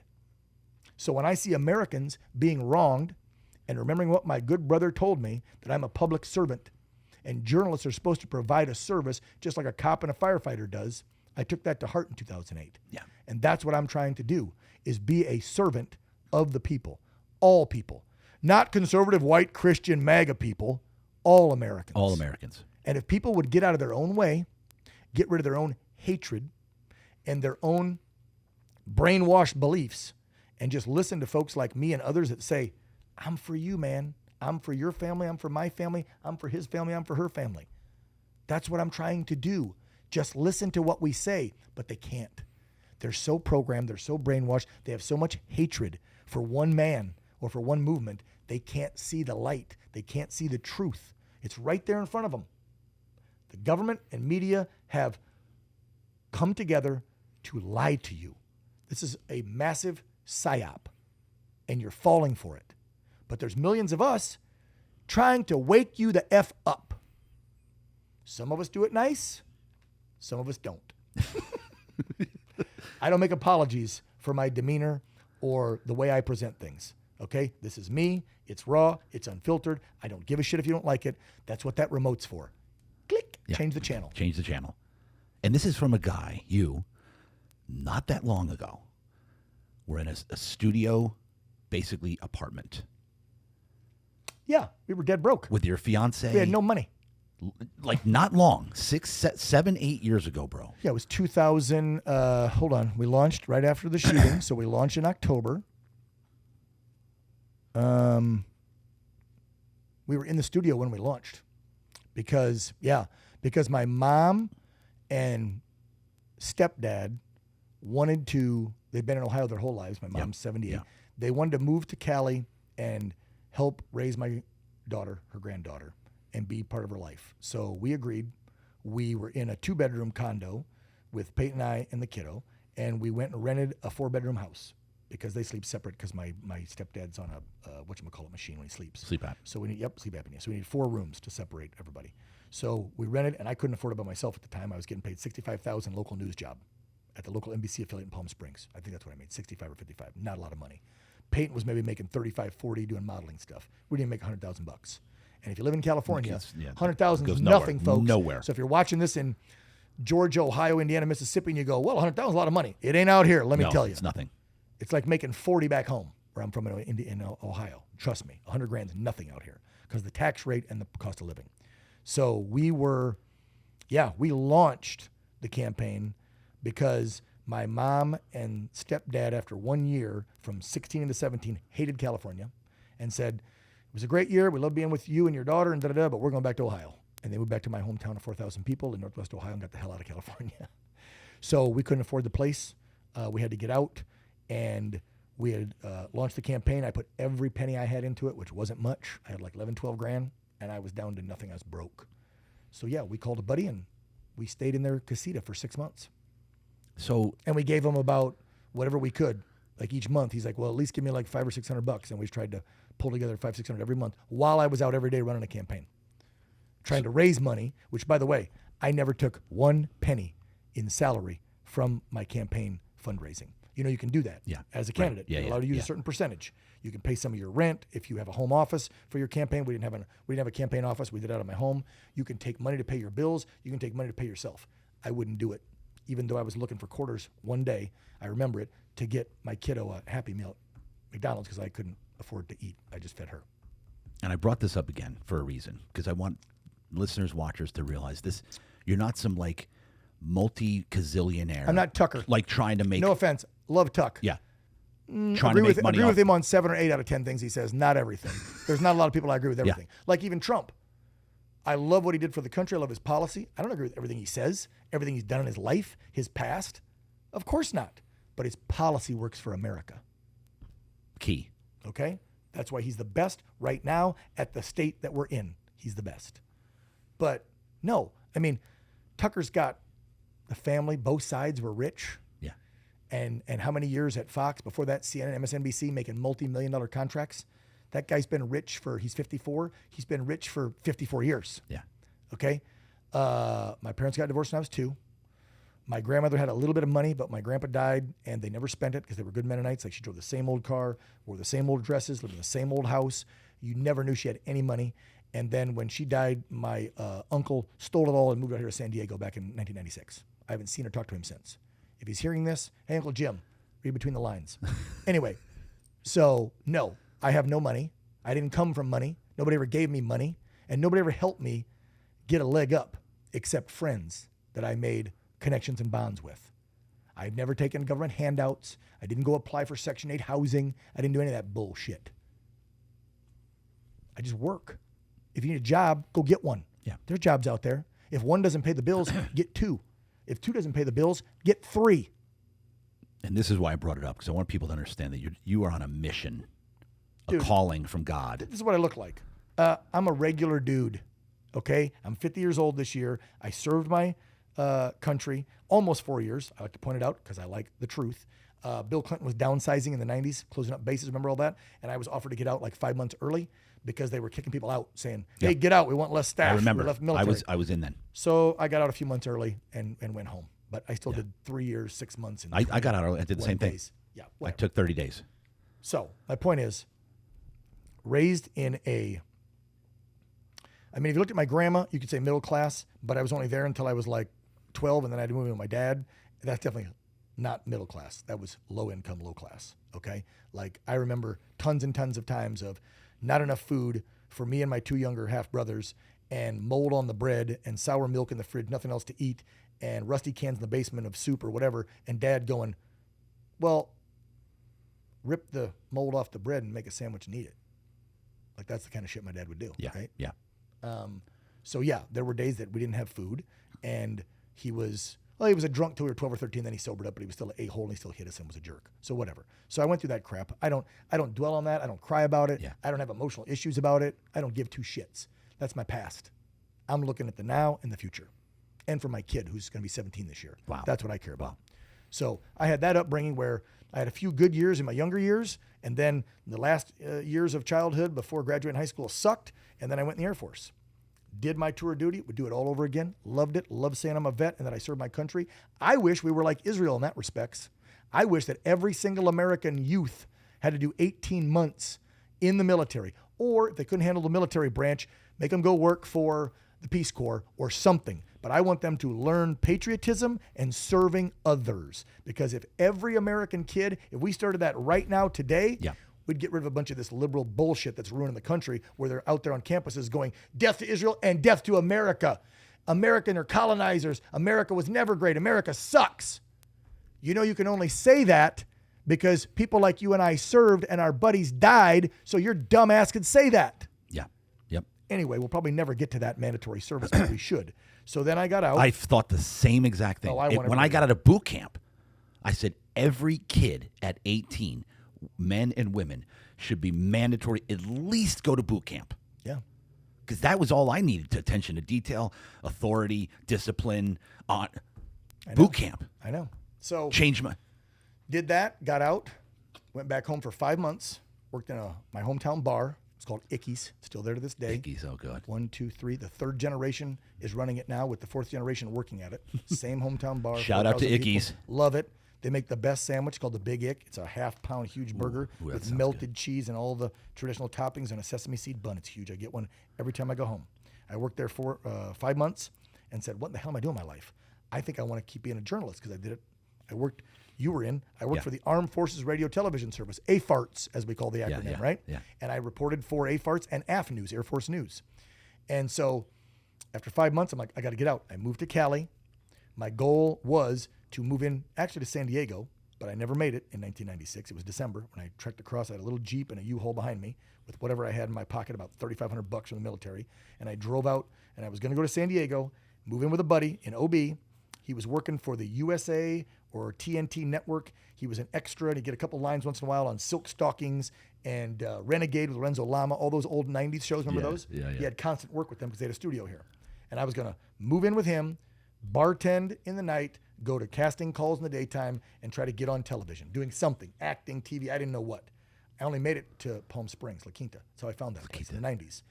I moved in with a cousin of mine who was 40. He said, "You're not going down to San Diego and trying some stupid thing like that. What do you know how to do?" I said, "Well, I was a journalist in the military. There's two TV stations here in Palm Springs. Go get a freaking real job."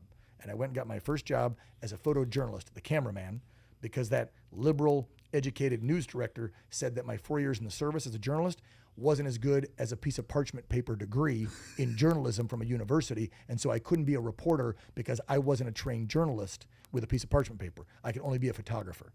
So I took a job as a cameraman. 6 months later, that asshole got fired. The new news director was somebody my age who said, "You know what the hell you're doing. You're in the field telling my reporters what to say in their stand-ups and what to write." I'm like, "Yeah, because they got out of college 6 months ago, and I did it for 4 years. Duh." So then I got on TV, and I worked my way up from reporter, weekend anchor, morning anchor, main anchor, and then finally a news director and ran a station.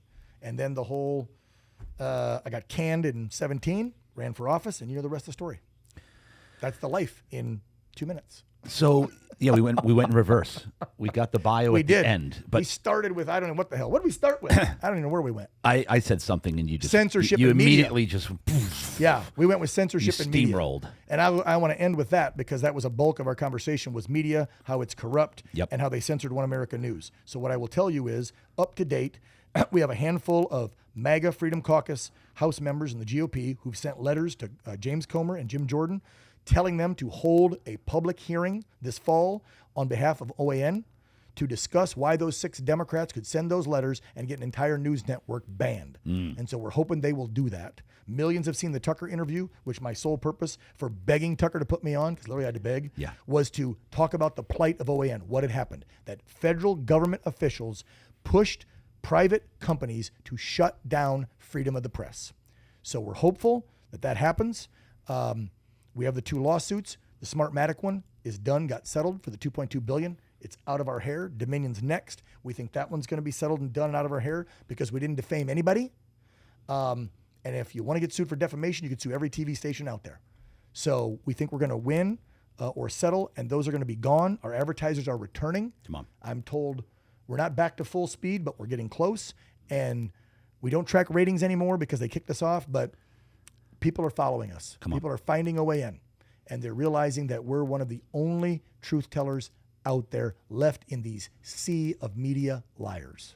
So, OANN.com, 2 N's, One America News Network. OANN.com is the website. OANN. OANN, exactly. Follow on Twitter and Truth. That's our biggest accounts. We do Facebook and Insta, but it's mainly X, Twitter, and Truth. I think there we are OANN.com as well, or at OANN. It might just be at OAN on Truth. So, like I said, if you want to follow Dan Ball, fine. Follow One America News. Sign up for the app. The app's $49 a month. You get live 24-hour news, plus you get on demand. So if you can't watch my show at 8 Eastern, 5 Pacific, you can watch it whenever the hell you want on demand. Yeah. We have another backup app. If you don't care about on demand and you want multiple channels and you want your $5 a month to go even further, we have an app called Cloud TV, KLOWD. Cloud TV has like 60 channels. We would put Alex Jones on there. We're working on getting Tucker's show on there. I think we even put Newsmax, so there's tons of networks and stuff on that one, plus OAN.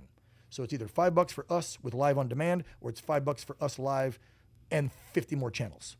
Wow. And by the way, all the servers for both apps, we own and built. No liberal company has them, so they can't turn it off and shut you down. So you know, and by the way, you know your $5 goes directly to the Herring Broadcasting family, the owner, Mr. Robert Herring, and his 2 sons, Bobby and Charles, and the 120 hardworking employees. I love You're that. not giving it to some Silicon Valley liberal asshole that doesn't have the same interest, morals, and ethics you have.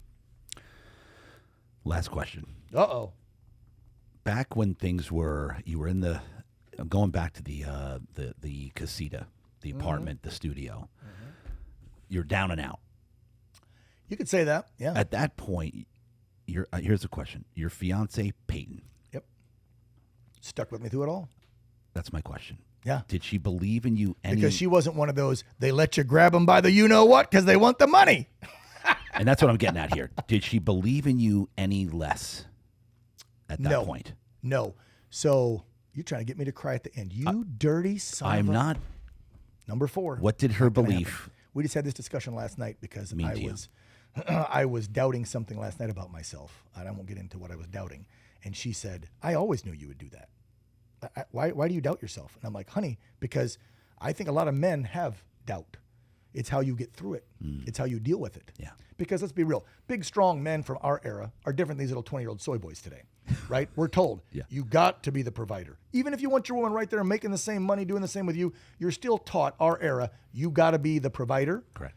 Of the security, of the money, of the advice, it all goes on the shoulders. So, and her and I have this discussion a lot. I'm like, I get that women in society have a lot of pressure to look right and be poised and beautiful and say the right things and all this crap. And I hate that society does that about women.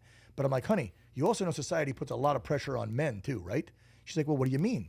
And she's like, I never thought of this because she's only 30 and she's a female. I said, society has said men have to be all these things, yet we don't ever get to say the phrase, know your worth. You can't be with me because you got to know my worth as a man. Men don't get to say that. No. Women do all the time. No offense to women at all. I think they should know their worth, and men should respect them to be with them. Absolutely. But it's a two-way street. But men never get to say that phrase because it's just expected that we will do the job, get the mission done, whether it's in the military or corporate America or your family. You're the man of the house. Get the damn mission done at all costs. And you ain't got time to sit around and cry about it, so you ain't going to get me to cry. You ain't got time to sit around and talk to your buddies and beg for advice and help me. You just got to go and do. That's what our generation was built on. Yeah. And guess what? If you didn't build strong men like that, you wouldn't have this country. So shut the hell up about toxic masculinity. Because if you didn't have strong men that just shut up, bear down, work the 2-3 jobs, and get it done while not complaining like this new generation and saying everybody's against me and I want more and I need a handout and you should help me. No, you wouldn't have America. And oh, by the way, that was built by tough men of every single color, race, creed, and religion. That's right. The Irishmen, the blacks, the Jews, the Italians. We all built the country.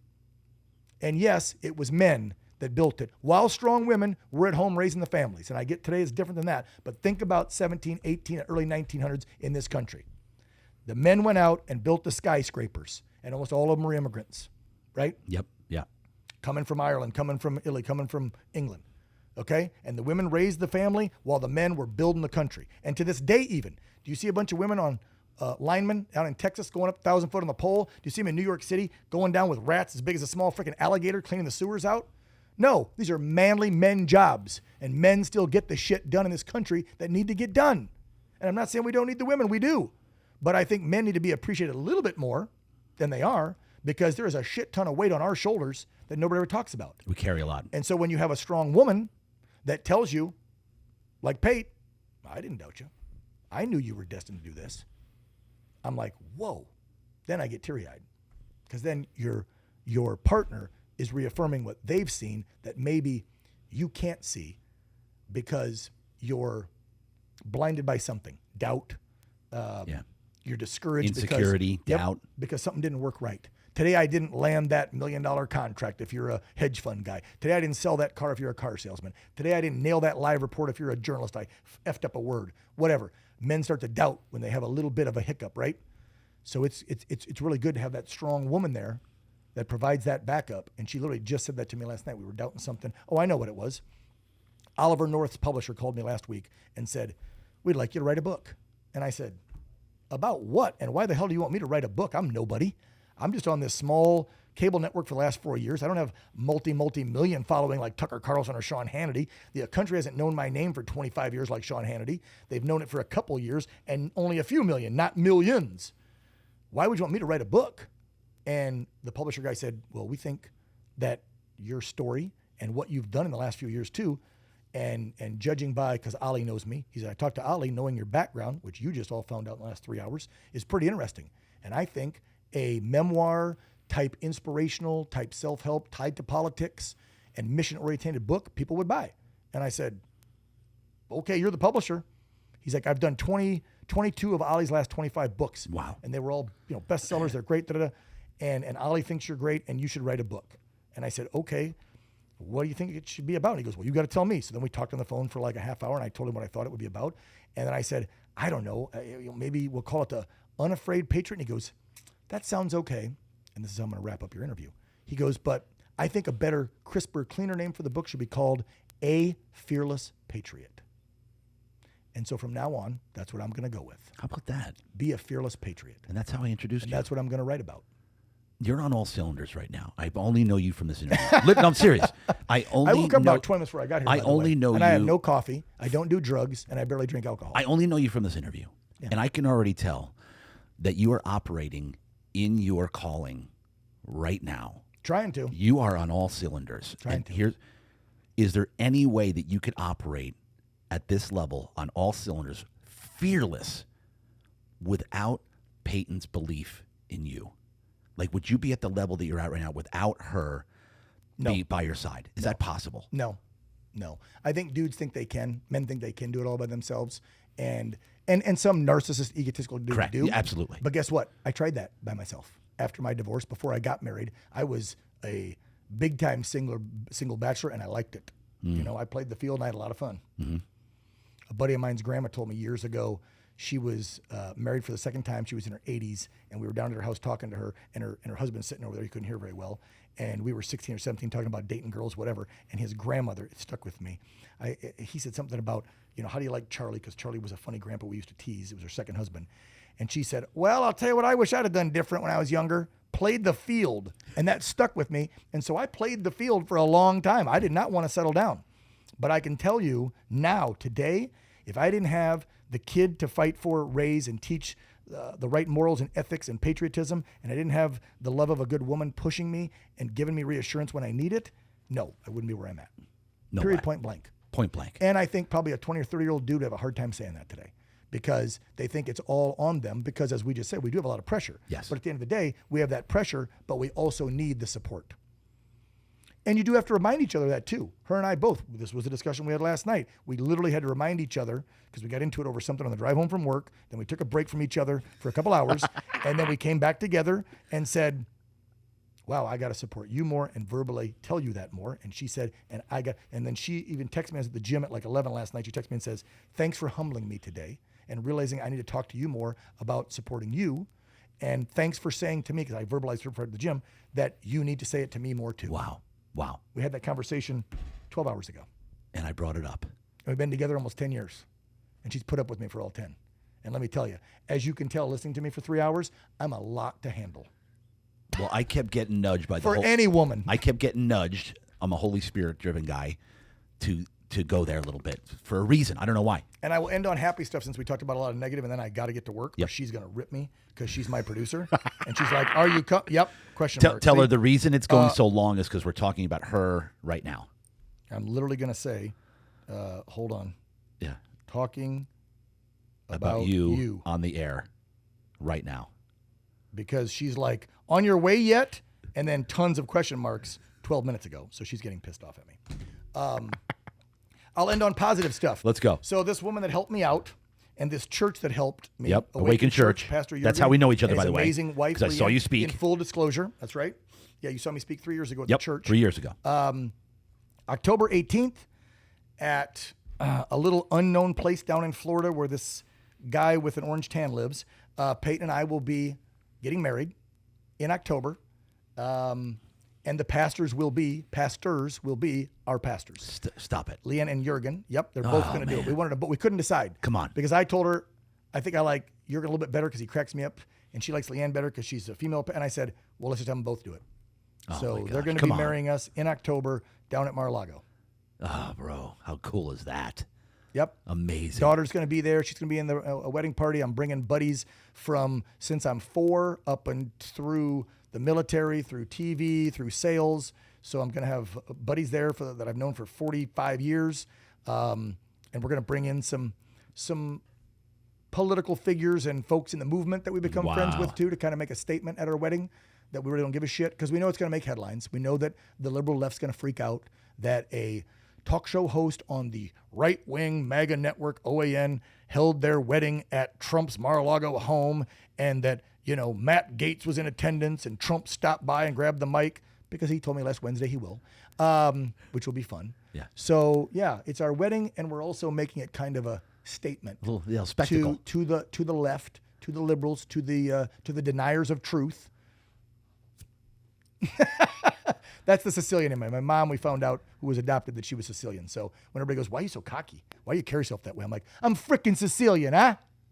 Hey. Read between the freaking lines. And Awaken is why you're here in my podcast, because Awaken, I went to Awaken in the end of 2020 because they defied the orders of COVID. Yes. They said... That's how we found the church. They said worship's essential. We moved down here in 2020, and we're looking around for churches that would let you go to church. Yes.